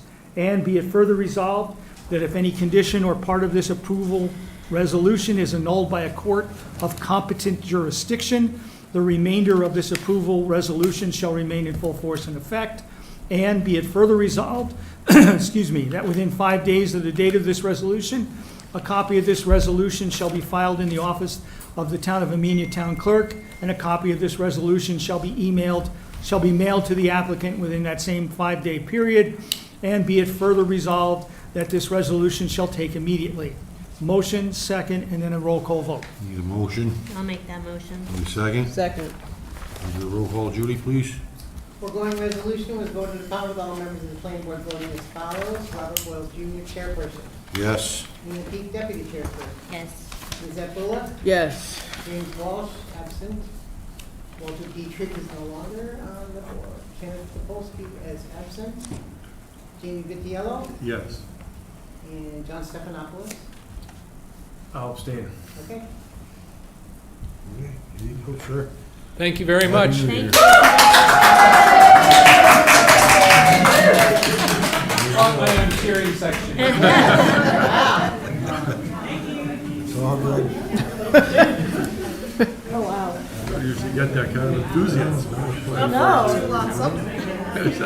She's gonna start farming. That's what she's, yeah, there's a woman. Are you serious? I am. How do you read it? That's the way it's always been, so that it's. She wants to grow vegetables. She brought. You can change that. I told her the same thing. It doesn't matter. He always has me read them because I read them fast. Yeah. Okay, No, they're good. They're good. I need to close that door, please. They're out there cheering, and that's a warning. Whatever they're drinking, I'd like some. Of course, I could, please share. Next is, Yes, ma'am. looking for some reference on this one for Silo Ridge. This is a public hearing. Public hearing? Before you open a public hearing, in this particular case, you've already approved this once. This is an amendment. But in doing so, what you found is that the circumstances and conditions of this application were consistent with the previously conducted environmental reviews, and that no further environmental review is necessary. A simple oral resolution to that effect is appropriate, and upon adoption, you can proceed with a public hearing. So do you want me to spell out that motion for you? Sure thing. I'm not in it today. It would be a motion to find that the project is consistent with the 2015 amended seeker findings for Silo Ridge project, and no additional seeker review is required. Need a motion? Right. I'll make that motion. Need a second? Second. All in favor? Aye, so carries it. Public hearing is now open. Any public comment? Don't look to be too much, but anyhow. I didn't have anybody on my list for that. No one on the list? Assuming the planning board is fully aware of everything on here, I'll forego any form of presentation, Mr. Chairman. Okay, does anyone have any questions for him? Speak now. Is there any other public comment? I'm gonna ask you one more time. Is there any other public comment? See if there's no other public comment? The public hearing is now closed. You have in your packet two resolutions. Yes, I see we did. Yes, we do. And I have no issue with, and I don't think council does either, whichever order you wish to adopt them. But you have a resolution granting modified amended subdivision approval for Phase 1, and then granting modified amended site plan approval for Phase 1. Okay. I still have the December 10th ones, but I think Judy put in your packets. No, they don't have it, they say. Isn't that resolution granting modified amended subdivision approval? Yeah, usually you do subdivision. Is there a first. difference You got between? subdivision and site plan. Site plan. Was there a change other than the date from the December 10th version? No.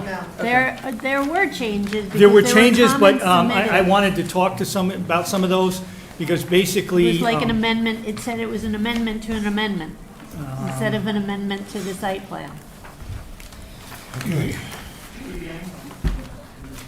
That one I missed. I was looking at some of the other ones, because they were kind of belt and suspenders. So and they. they're attached to a letter in the packet. I would beg the board's indulgence, and we'll correct some of the wording in there, but I'll go through the substance if you don't mind, and I've been advised by council that we'll do the subdivision first. Okay, you're doing a fine job. Oh, thank you. Try to read faster, because this one's equally as long. Okay. So, what I may do, Mr. Chairman, is rather than read them all, is skip some of these, because they're all boilerplate, and we've been down that road before. Yes, we have, many times. So, the first one, now therefore be resolved, the planning board hereby conditionally approves the amended Phase 1 plat prepared by VHB Engineering, Surveying, and Landscape Architecture, PC, dated March 21, 2025, last revised November 18, 2025. Parentheses, the approved amended Phase 1A plat, close parentheses. And be it further resolved that prior to the chairperson signing the approved amended Phase 1A plat, the planning board attorney shall approve as to form any revised easements or other legal instruments required for the approved amended Phase 1 plat. The final plat sheets and Mylars for the approved amended Phase 1A plat shall be submitted in a form acceptable to the town engineer. The final plat sheets and Mylars for the approved amended final Phase 1A plat shall be endorsed by the Dutchess County Department of Health. The applicant shall satisfy all comments set forth in the memorandum dated May 27th, 2025, from the town engineer to the town engineer's satisfaction. Nina had a comment here, and I'm just going to jump in. The reason we kept that in is they never formalized the previous one because they ran into problems with the Attorney General, so we just want to belt and suspenders and make sure that everything is covered. That's why we kept that language in there. My apologies. And the applicant shall pay any outstanding invoices of the planning board's consultants incurred in connection with reviewing and processing the applications related to the proposed site plan and subdivision amendments for the Silo Ridge project, and be it further resolved that the planning board hereby authorizes the planning board chairperson to stamp and sign the approved amended Phase 1A plat upon the applicant's compliance with the applicable conditions and the submission requirements stated herein. The signed plat shall be referred to as the final approved amended Phase 1A plat. I'm going to be it further resolved that all terms and conditions set forth in the final subdivision approval and all other applicable approvals issued by the planning board for the Silo Ridge project shall remain in full force and effect for Phase 1A and all other phases. And then the typical boilerplate, and I'm going to skip to the end. Be it further resolved that a copy of this resolution shall be filed in the office of the Town of Amenia Town Clerk within 5 days of the date of this resolution and shall be mailed to the applicant within the same 5-day period. And be it further resolved that this resolution shall take effect immediately. We will make the revisions as appropriate, and I would offer that for a motion and a second and then a roll call. Need a motion? So moved. Need a second? Need a second? I'll second. Second. Roll call vote? Foregoing resolution was voted upon with all members of the planning board voting as follows. Robert Boyle Jr., chairperson. Yes. Nina Peak, deputy chairperson. Yes. Lizette Bullock. Yes. James Walsh is absent. Walter Dietrich is no longer.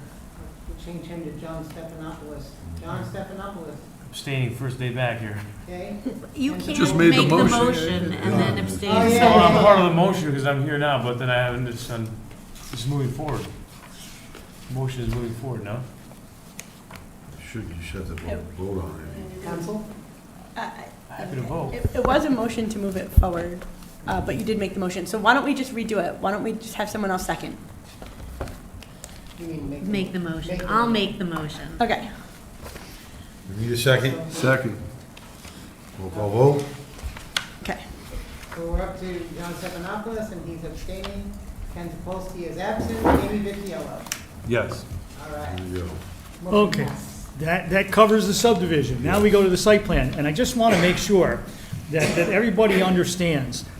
They are adding 2 units over the previous approval because, and they're not making any exterior physical changes or other modifications to the site plan. They are merely retooling the interior to pick up 2 additional units.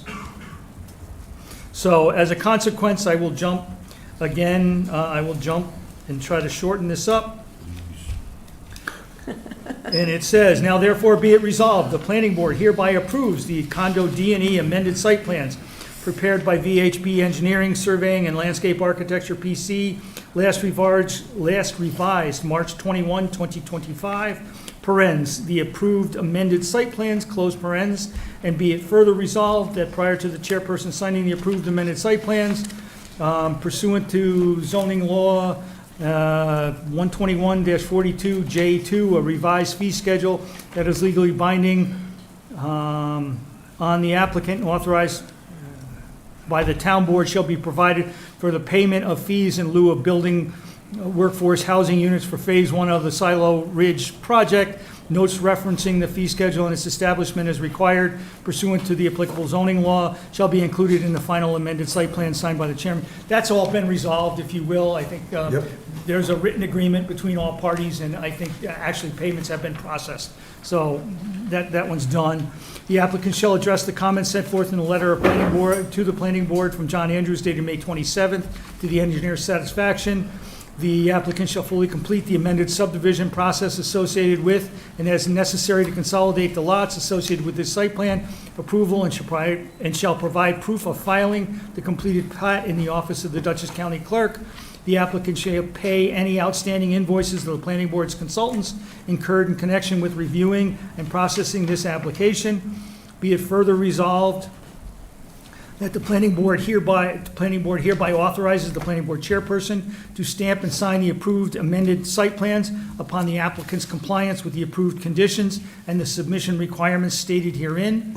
The signed site plans shall be referred to as the final approved amended site plans. And be it further resolved that the original special permit and Phase 1 site plan approval and conditions thereof remain in full force and effect. And then this resolution shall take effect immediately. We need a motion, a second, and a roll call vote. Need a motion? So moved. Need a second? I'll second. Roll call vote, Judy? Foregoing resolution was voted upon with all members of the planning board voting as follows. Robert Boyles Jr., chairperson. Yes. Nina Peake, deputy chairperson. Yes. Lizette Bullock. Yes. James Walsh, absent. Walter Dietrich is now John Stephanopoulos. John Stephanopoulos. Abstaining. Okay. Ken Polsky is absent. And Jamie Vitiello. Yes. Motion carries. Thank you. You are done. Go with God. Okay. All public hearings are done. Fresh Town. Continuing on with recommending Fresh Town Bank to Coffee Shop, special use permit. New applicant. Hi, how are you? Very well. How are you? Welcome. My name's David Cochio. This is my wife, Amy Cochio. We're planning to open a coffee shop in the Fresh Town parking lot in the old Bank of Millbrook. It's a standalone building. It's not attached to them in any way. But it is, does have a drive-through, so I think that might be something that we were going to discuss. My wife and I both come from New York. We moved here and we relocated to the area to open the coffee shop. It's funny because we did a lot of research, and one of the main things we noticed in the media was your online survey in 2025 said that one of the most important things in the town would be to have food and beverage, particularly coffee. So we figured that was a good place to go, so we responded to that, and we looked in the area. We have some friends in the area, so we relocated to do that, and that's where we are. And the presentation will be done by Tracy Saladay. We hired a local architect to do the work, so Tracy will provide you with all the details and information. We just wanted to say hi and introduce ourselves so that you can see who we are. And, that's it. Thank you. Thank you. Happy New Year. Thank you. There we go. This is exciting.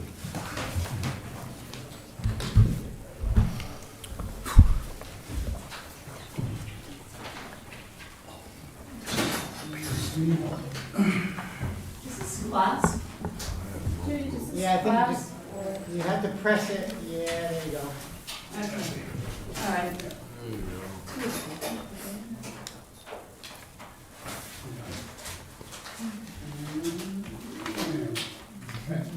That's pretty good. Looks good. Exciting.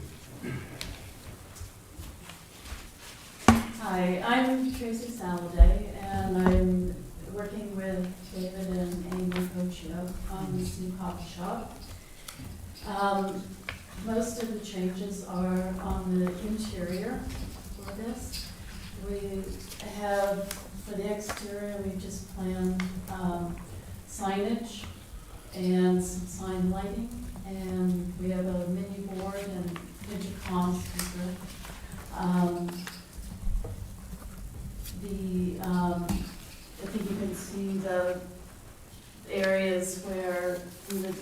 locating signage. We're going to have an awning over this window, and we have something by the entry door.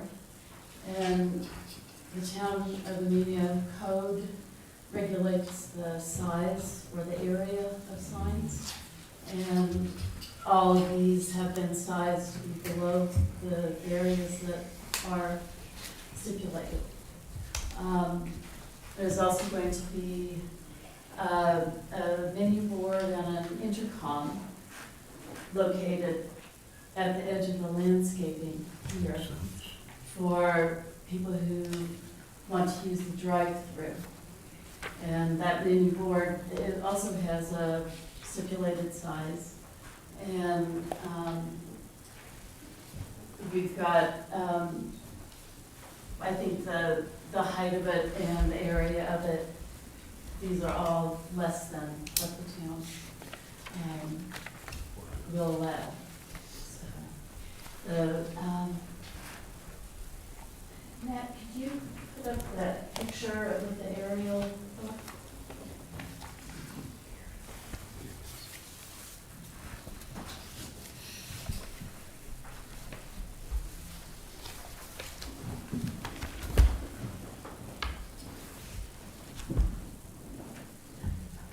Yeah, exactly. So I think you all got this in your packet. Aerial photo which shows how much parking is around the building. So there's, and also that the handicap, the accessible parking is already in place. We aren't changing any of that or any of the traffic patterns. I had included this photo because these block letters mounted on brick are what we're envisioning for the signs that are mounted on the brick.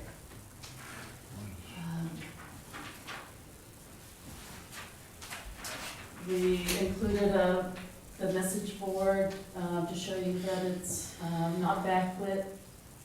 It's the type of sort of bulletin board that gets mounted on a wood frame.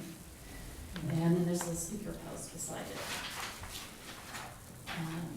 The lighting specs were all included just so that you can know that the lumens, the intensity, and the direction is all down and not horizontal. Lighting this signage and the signage from soffits above. We have a sign light for the awning.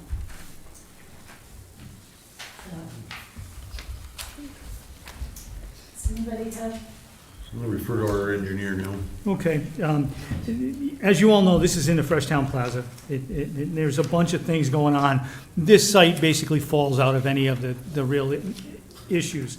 But what they're doing is they're changing in use from a bank to a coffee shop. And it's essentially interior renovations only, as Ms. Halliday indicated. There's no real changes to the structure other than the installation of an exterior speaker post and a menu board. The coffee shop does propose to utilize the drive-through for sale purposes. The Town of Amenia Code Officer had issued a letter of denial dated October 28, 2025, referring the application to the Planning Board for issuance of a special permit. Now, the retail coffee shop is a permitted use in the HC zoning district, subject to issuance of a special permit. Interestingly enough, drive-through windows are only permitted in the HC zoning district, which this is in. Drive-through windows require site plan approval. The project does not exceed any of the thresholds for a minor project. We recommend the planning board handle this project as a minor project. A minor project special permit requires a public hearing. A minor site plan does not require a public hearing. So you need to conduct a public hearing. Okay. Basically, under seeker, this is a reuse of a commercial structure where the commercial use is a permitted use under the applicable zoning law. It doesn't exceed any type 1 thresholds. No environmental review. This is a type 2 action. No environmental review is necessary.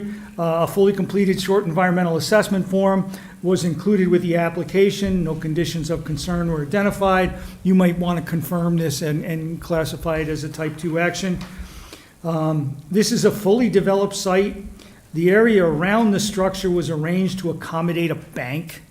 The layout easily accommodates the proposed use with no modifications required. The structure itself is less than 1,000 square foot in size.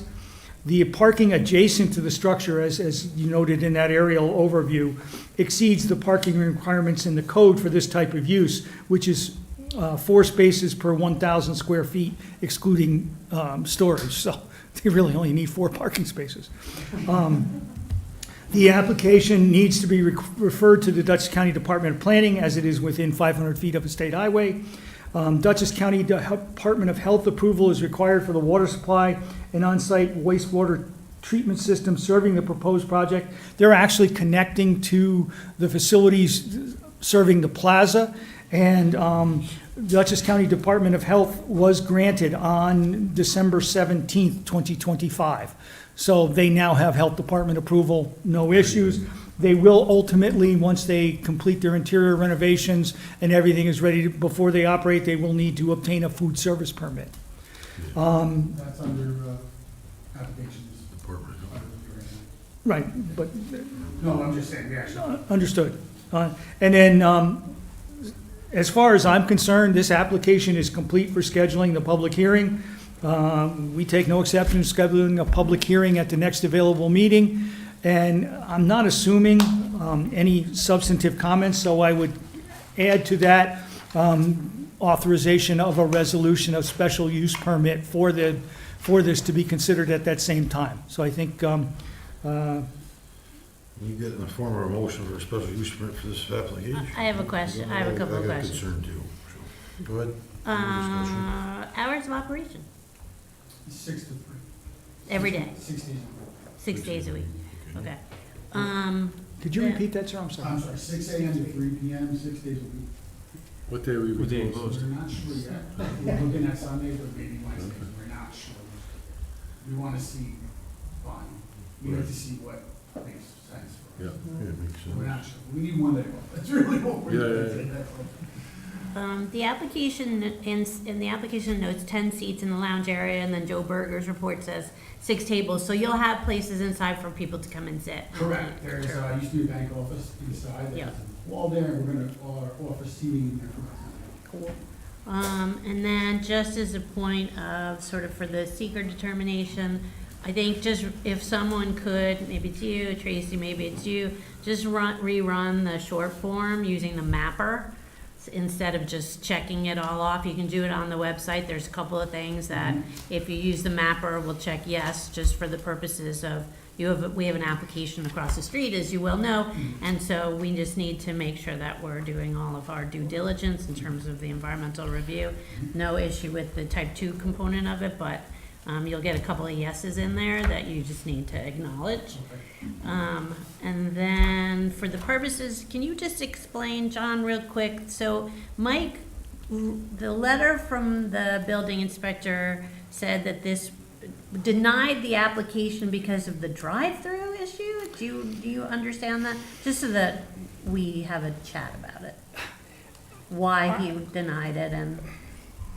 I think Mike interpreted the zoning code a little incorrectly because really this hinged on, if you read your code, I think a drive-through is not permitted for a restaurant. Correct.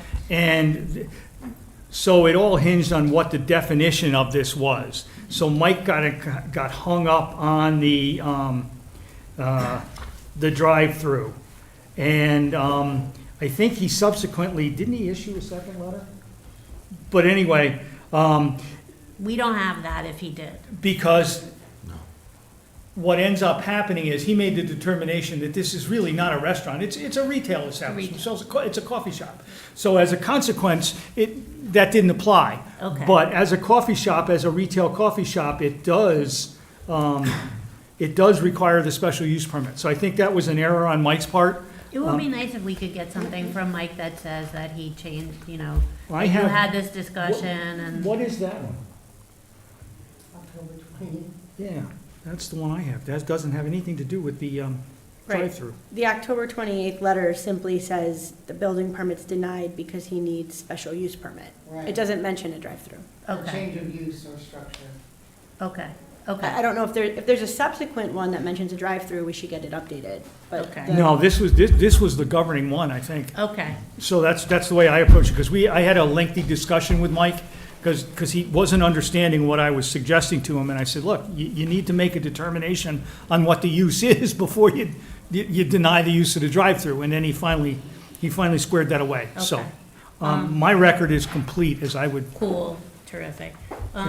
Then, in the application material, I guess we're gonna need to, in addition to your recommendation, we're also gonna need to circulate the ag data statement and to the county, correct? You You need to guys circulate- put in your application all the ag properties. yeah, I did you mean, circulate the ag copies? No, so you need, okay, so we do need to circulate ag district and the road. county. Yeah, okay. So that should be added to the, yeah, state road. State road. Just for your information, sometimes that parking lot floods. Yes. So as long as you're aware of I'm that. well aware of this. Okay, I just want to make sure you're aware. I've been here my whole life, just making you aware of the situation when you may come across in the future. Okay? Thank you. Yeah, So Pat. your resolution should be, circulate the ag district data statement, circulate to Dutchess County, schedule a public hearing for your next available meeting, and I'm not sure when that is, and authorize the planning board attorney to prepare a draft resolution of special use permit approval. And have the applicant resubmit the Okay, short and- EAF form using the mapper. Yep. Judy, when can we schedule a public hearing? I guess that's the question. It would have to be February 11th. February 11th it will be then. Okay? I'm just curious, when do you plan to open when everything gets approved? Within a month and a half. I mean, we were actually hoping to be open right now, but, you know how it is. Yeah, it's a So process. We're figuring March. Okay. End of March now. Do you have a food and beverage background?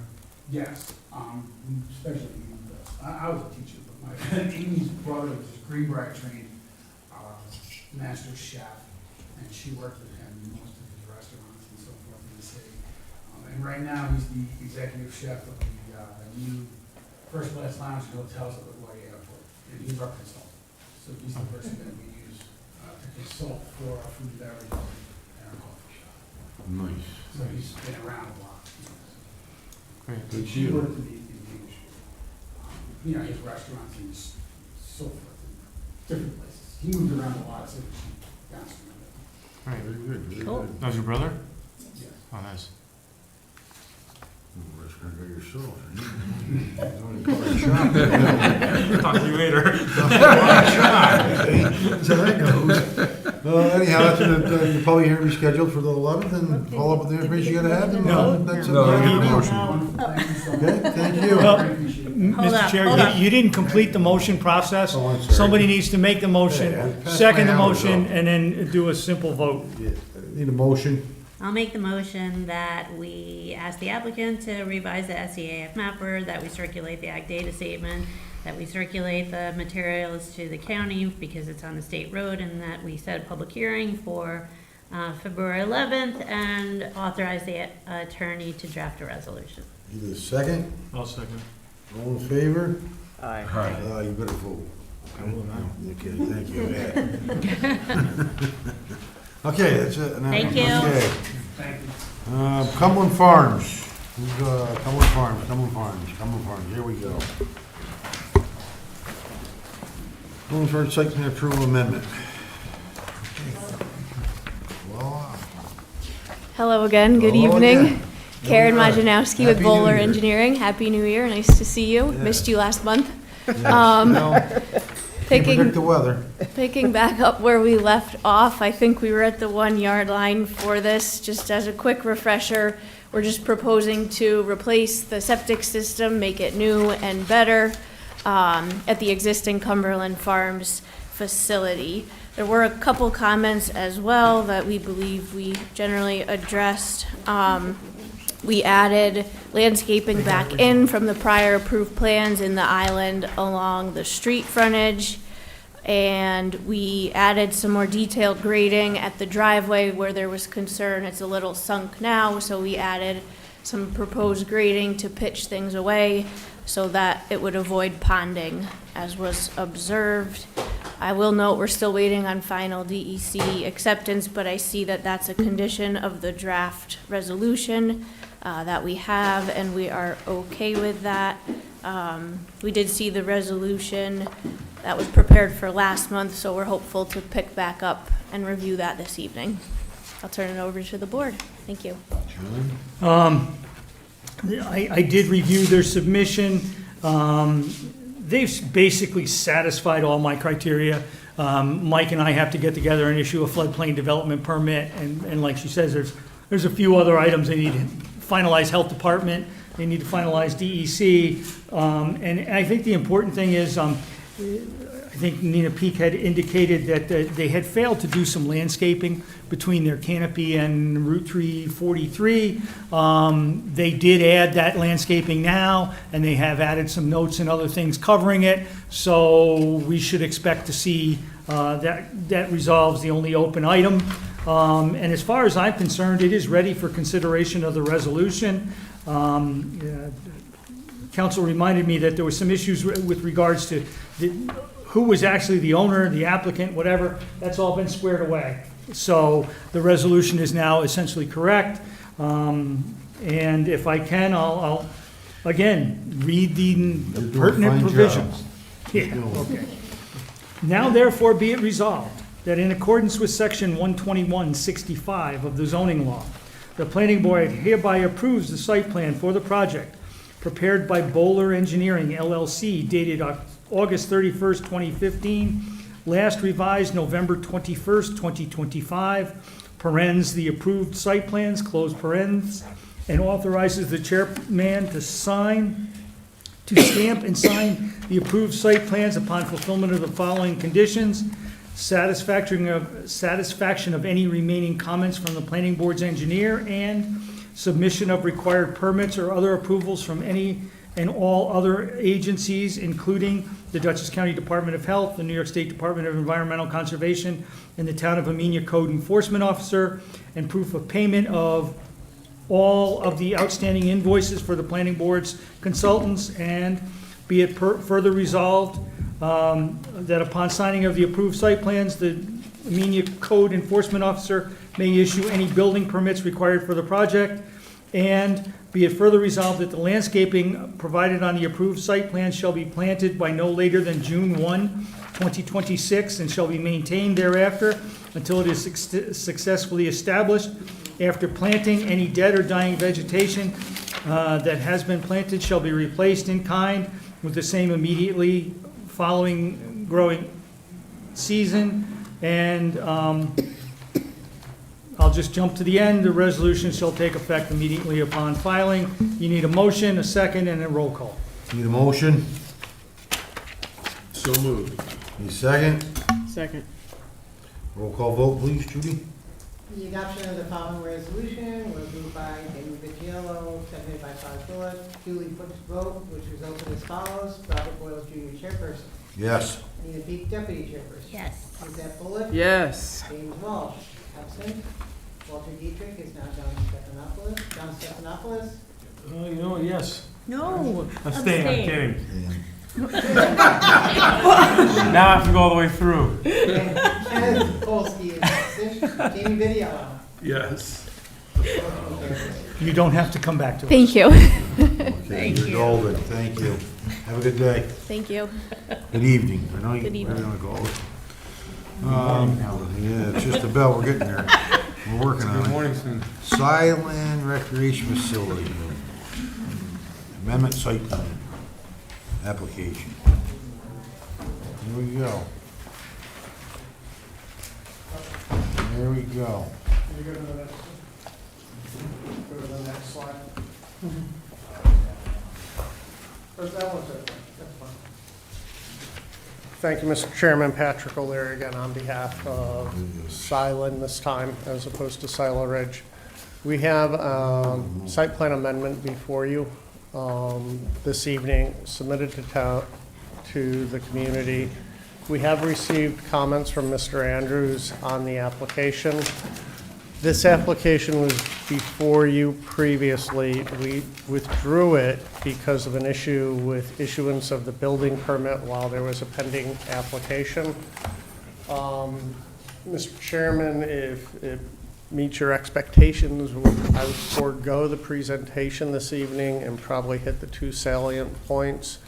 We have to address the comments from Mr. Andrews that he's provided, and then at the next meeting. What's your Yes. pleasure in that?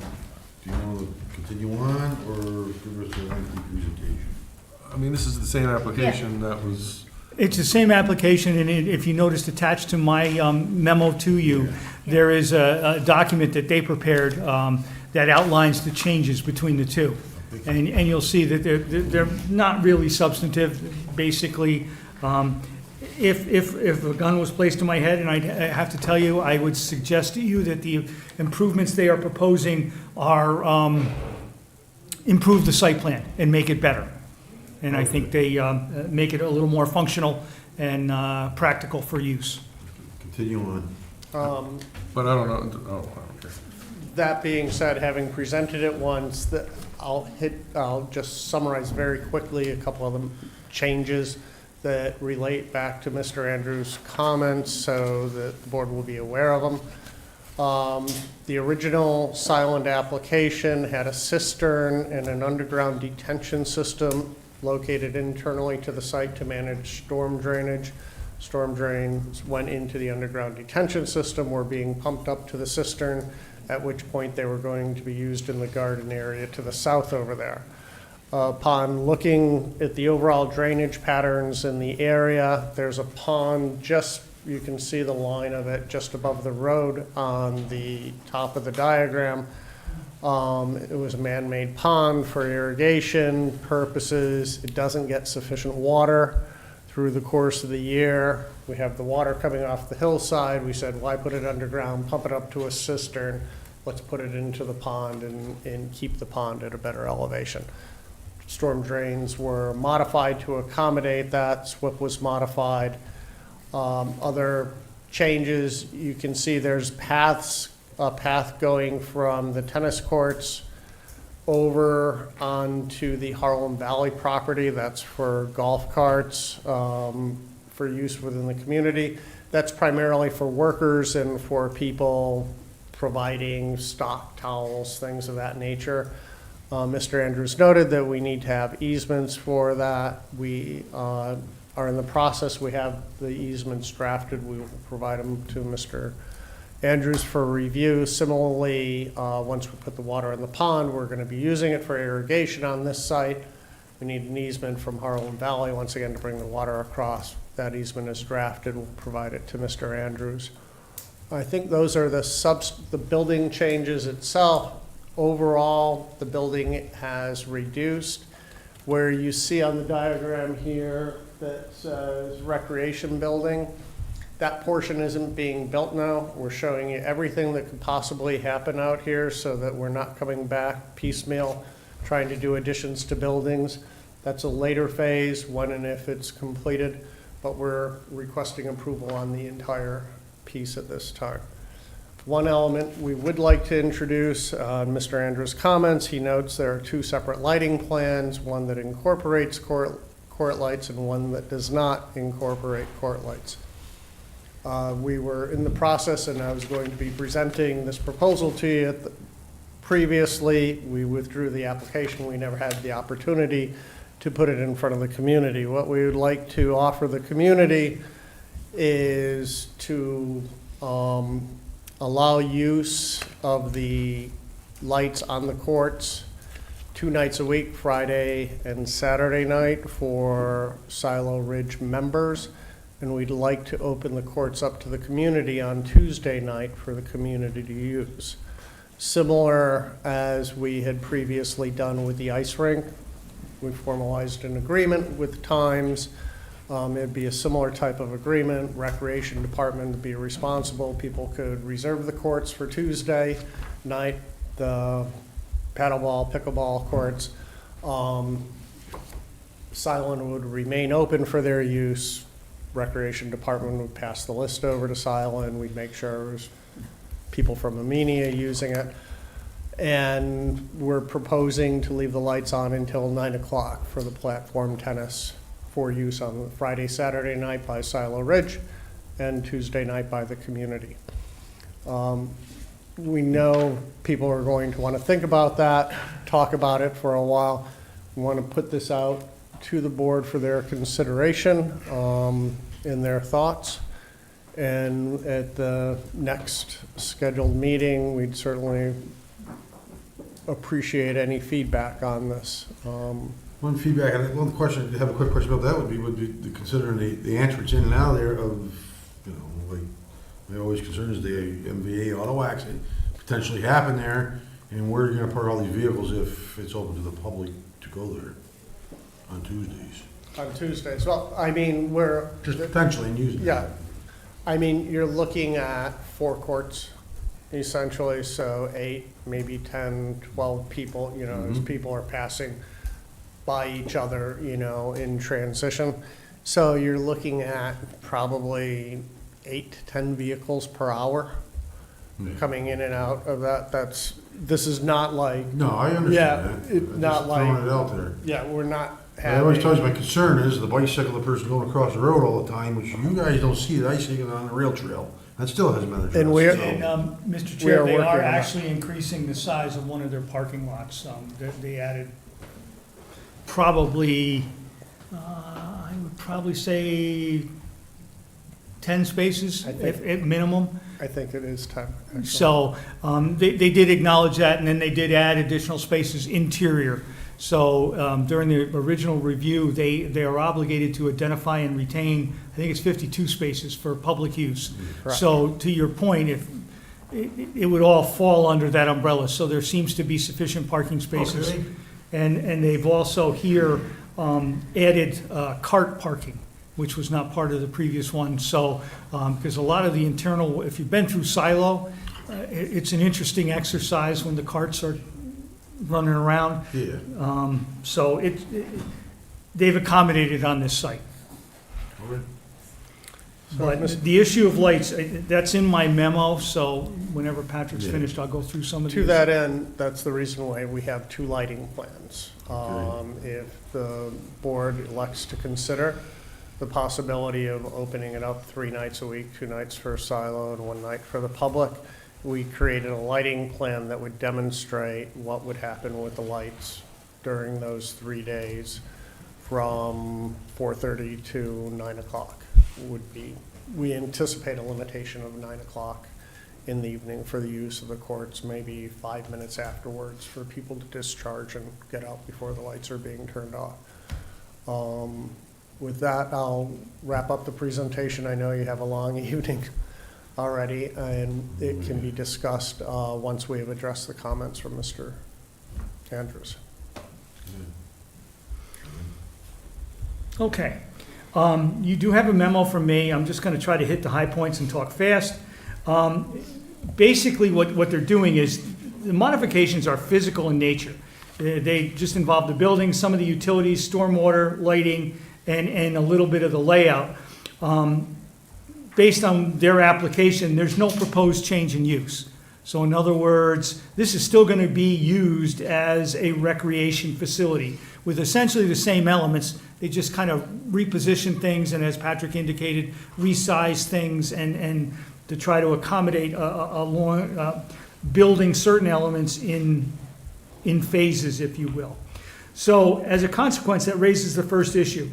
The proposal, in my mind, involves an amended site plan approval only. Pursuant to the town code, if the planning board finds that the proposed amendment is consistent with the terms of any applicable special use permit and does not represent a substantial change from the approved site plan, it can grant the amendment without a public hearing. So the decision is yours. The planning board needs to determine whether to hold a public hearing on this matter or not. If the planning board determines they want to hold a public hearing, it is complete for the purposes of scheduling. But your code is kind of, yeah, I've never seen that before, but it kind of works. So in other words, and as far as I'm concerned, the only real major change here is the issue of lighting. And I'll jump to that because what had happened, they did give us a complete foot candle plan, and if you look real carefully, the fact that you look at the perimeter of the lot, the interior lighting of the courts doesn't reach out to the exterior by the property line. So it's not like it's growing, it's just Right down at the. right in the middle. And, the lighting proposal needs to be kind of fully detailed in a written narrative and then supplemented by some detailed notes on the plan, because I want to remind everyone that the negative declaration indicates, based on their original approval, that no lighting will be provided to allow night use of the outdoor courts, playground, ball field, or multi-purpose field. So depending upon what their proposal is and how you folks want to handle it, you may have to revisit that neg deck and amend the section applicable to lighting. They did give us a short environmental assessment form. They did include a narrative and description. The original action was a type 1, for which you did adopt a negative declaration. I think we need a slight expansion of what has been submitted to be an analysis and consistency demonstration that indicates that there's no substantive changes to the site and circumstances, and that the modifications do not result in any new or differing significant adverse impacts. It's really just some language that needs to be added, and they need to pull it apart. You did authorize a technical review the last time, which we did conduct. So I met with Patrick's folks, and so most of the technical issues, the stuff that doesn't interest you folks, like where the water line was terminated, how it was terminated, that's all been resolved. So the plans are substantially completed. He did mention the sidewalk cart path. He did talk about the stormwater drainage modifications. We're going to need, there's some easements associated with that. And then the last thing is, if you remember, one of the key components of this approval was an operational plan. That operational plan was subject to a lot of discussion, had hours of operation, what was going to be open, seasonal. That probably needs to be updated and completed to reflect this current application. But other than that, it's really, I mean, the changes are not substantial. The building and the site disturbance, at least for phase 1, are substantially reduced. And even when you look at the long term, there's no increase in disturbances associated with what they propose. They've got some defined areas out there that are just open play fields. And then they have one where they've kind of got a field that's like an extension of the building that will kind of, if you exercise or do yoga and you do it in the wintertime, you do it inside the building. I think in the summertime, they're going to open some doors and windows, and you'll be able to do it outside on a lawn area that's kind of protected. So, as I said, in my mind, the changes are not significant, and I think they are an attempt to basically improve the efficiency and better serve their future users. I guess one concern I have is that with the lights, is it gonna affect the neighbor at all? The neighbor's lights are a lot brighter than anything that's gonna be there. Okay. Yeah, If you're gonna- that's that truck repair shop there. Yeah, I know, I understand, yeah, I'm just asking. Mr. Chairman, I'd be happy to reach out to Mr. Whalen, though, Yeah, on the please do. subject. Just to be on the neighborly. Yeah, definitely. He has That's all I'm huge asking. floodlights I out there. understand that, there's a train station across the street, I understand it. Yep, not even bringing in the train station. I know it's there, he's telling you. Yep, understood. So, just be neighborly, that's all I'm asking. Absolutely. Because the neg deck was predicated on the fact that there would be no exterior no lighting for exterior, that, I think exactly. if you want the board to consider that, then we would need some kind of analysis of what that would look like. As we did for the dome, the tennis courts, right? We can't sort of just say like, oh yeah, no big deal, because you're gonna let people use it one night a week. This is not gonna, we need to have some more information to be able to make that same negative seeker determination if you are gonna light the courts. Well, I guess the question is it something the community is interested in considering? Yeah, We're well, let's not find looking. that out Why would we first. have a public hearing? Yeah. Take it from there. That's that. So our next stage is. Well, if you wish to have a public hearing, I think there's sufficient information in the record Yeah.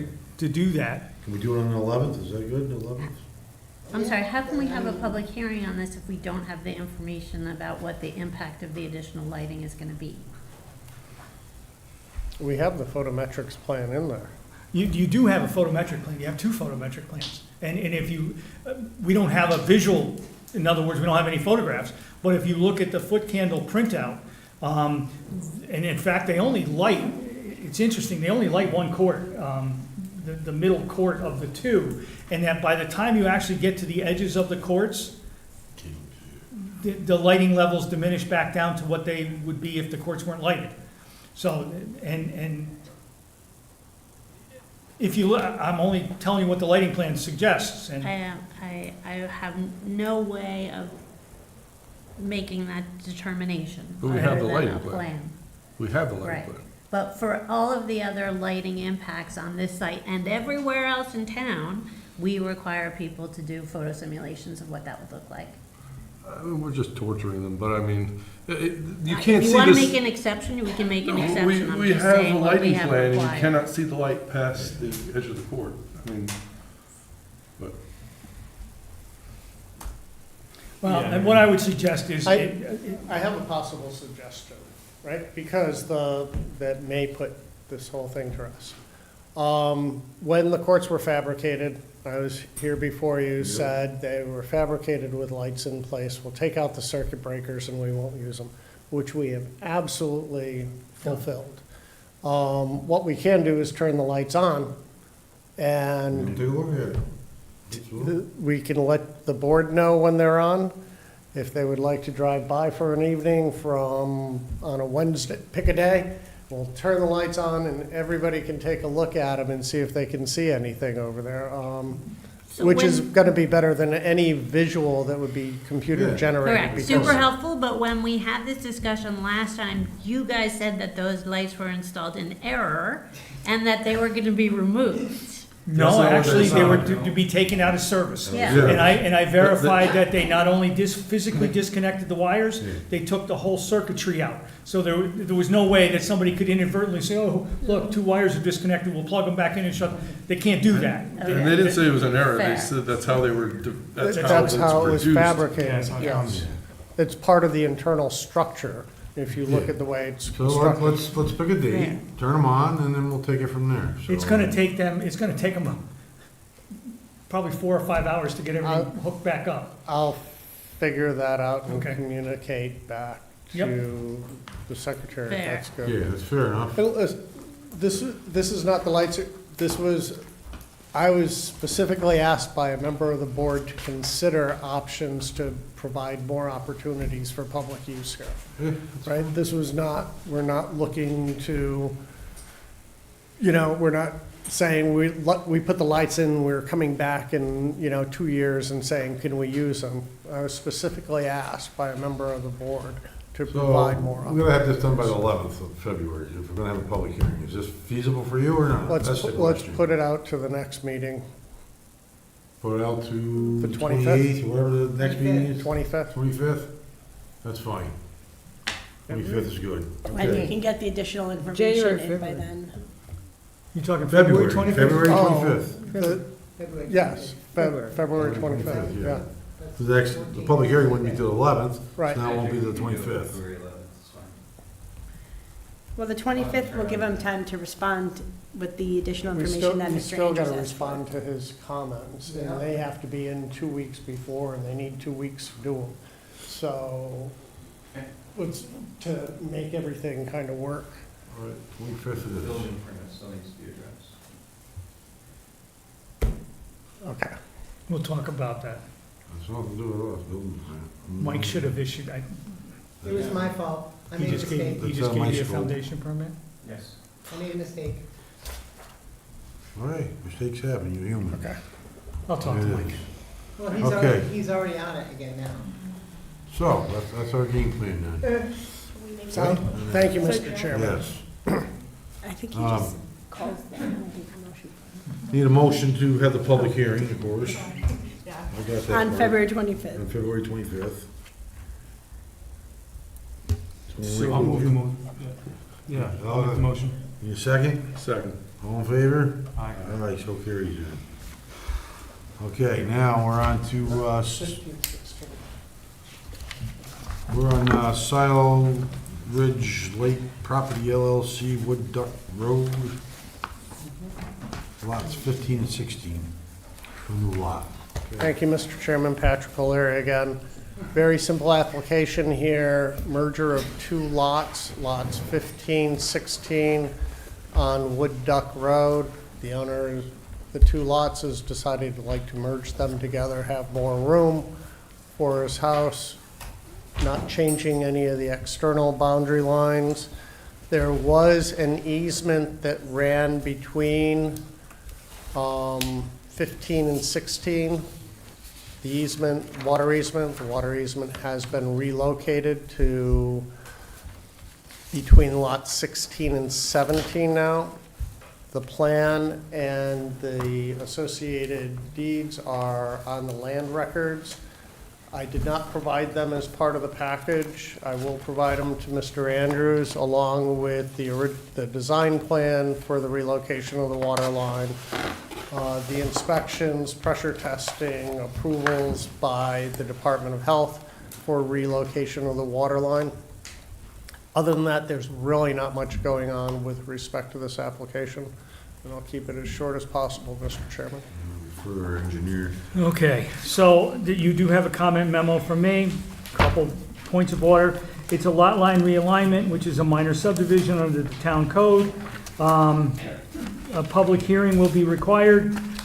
This is ready for a public hearing if you so desire. Line changes are considered type 2 actions under seeker, fully completed, but it was an old, outdated environmental assessment form was submitted. A current SEF should be submitted and completed for the record. No issues of concern have been identified. We recommend the planning board classify this as a type 2 action and not subject to further environmental review. I wouldn't take that action, sir, until we get the revised EAF. Not a big deal. The proposal does involve the extinguishment and relocation of a water easement. They kind of did this, but not in the proper order, in the proper way. So as part of this, we're gonna have to kind of clean that all up. As Patrick indicated, he has it all the various components, just needs to be provided for the record. And just gotta clarify where the easement's going. And we'll go from there. They do the owner's consent note, and permission to file will be needed from Dutchess County. It's the same as lot 27, 29. The difference here is we're not proposing a 20-some-odd thousand square foot house. Matter of fact, there's no proposed anything right now on this lot. It's just to be merged.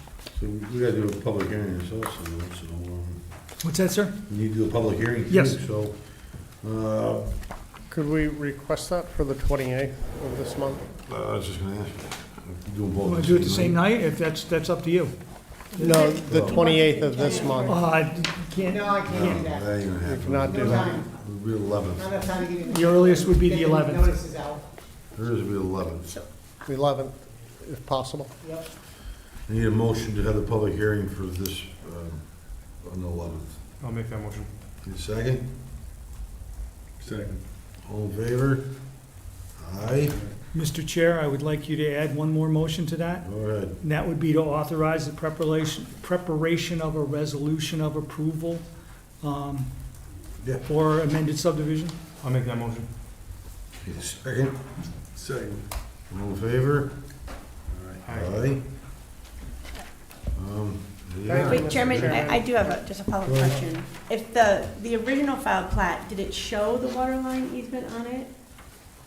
So Yes. then, doesn't this one have to show the extinguishment and movement of that Yes, easement? No. they, The water line easements are separate plats from the subdivision plats. yes, I'll have to go Okay, through we'll go through it. But yes, there is an inset that needs to be placed on here that shows, that goes through that amends that portion of the previous plat, yes. That's one of the things that's missing. And so this is identified as it? Yeah. okay. It's shown on here, and it's kind of partially identified, but it's not the way it needs to be shown and identified. That's what it boils down to. Thank you, Mr. Chairman. Thank you for working on What's on the agenda for the next meeting? Hey Judy, so what's on the agenda for the 28th, before I go? Needs to be identified as both those files. Yes, yes, Yeah, yeah. that's what. Just one thing? But they're all filed at one time. Just Northern Red Oak? No, I'll have to go through the history. Okay, and that's sort of I have perfunctory, yeah? 87 resolutions. Okay. One thing? So we just have one thing on the agenda for the 28th? That's all I heard from tonight. Okay. Okay. The coffee shop. Positive tonight, I guess. The trail. The trail. Trail. Oh, That not should the- be, Coffee House is public hearing for the 11th. Yeah, Okay. that's the trail. Silo All right, public hearing. So you have a pleasure. Have a good night. Good luck with your Cascade finger. coming back with their stuff for the 11th, or for the 28th? Yes. They have, Well, they're supposed to. possibly. Possibly. Everything The possible. submission definitely would be. All right, They Keen already Stud, lapsed, so no. Keen Stud, Depot Hill Road, Old Route 22. Mr. Chairman, we can make this real easy. We can? Yes, we can. And Okay. if Diana will allow me, you should have in front of you a resolution Okay. adopting a final scope. Yes. If you recall, we kind of all settled on it. Yes, Yes, it's yes, we did. acceptable. The only thing is, one of the exhibits needs to be removed and replaced. The initial exhibit was slightly in error. This has been corrected. It's been accepted by everybody. So for simplicity's sake, I would just recommend, and I'll read the now therefore be it resolved, and we can move home and go home. Now therefore be it resolved that the planning board acting as lead agency for the coordinated secret review of the proposed action adopts the attached final scope for draft environmental impact statement, parens DEIS, close parens, for Keen Stud subdivision for the applicant's use and preparation of a draft environmental impact statement for the proposed action, and further this resolution will take effect immediately. Motion, second, and then a roll call. Need a motion? I'll make the motion. Need a second? Second. Roll call vote? Foregoing resolution was voted upon with all members of the planning board voting as follows. Robert Boyles Jr., chairperson. Yes. Nina Peak is recused. Lizette Bullock. Yes. James Walsh is absent. John Stephanopoulos. Can I abstain on this, or how? No. Or vote? So you have to vote. I vote, yeah, yes. Okay.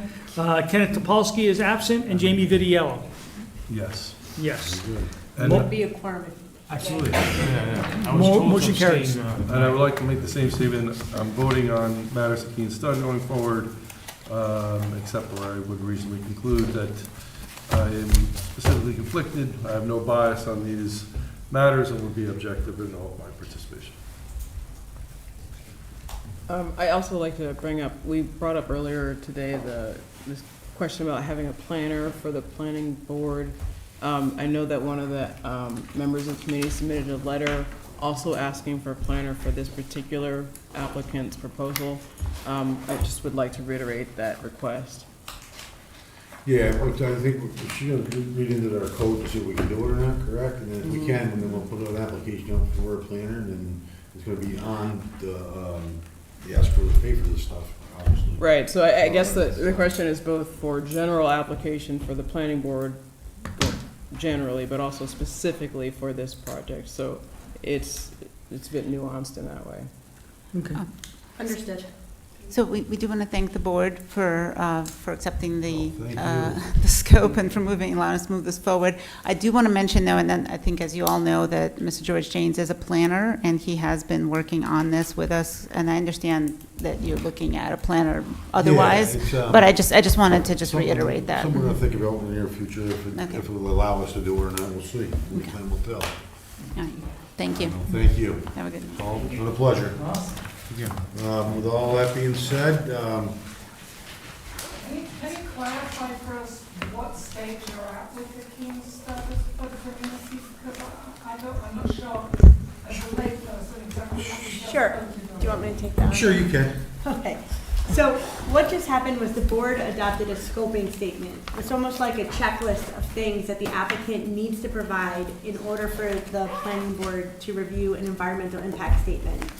And that will allow them to decide if there's going to be significant adverse impacts or not. So what they adopted today is the checklist, and then the applicant will spend, weeks or months getting that information together and will then resubmit to the board. So at what point does it become a point of public hearing? When they submit the environmental impact statement, once it's considered complete, then the board will schedule a hearing on that. The process, Ms. Chaffee. Okay? Good question. Is there any other business we need to discuss? You? No? A motion to close the meeting. Thank you. Second, all in favor? Aye. Aye. This is probably the longest meeting I ever ran with.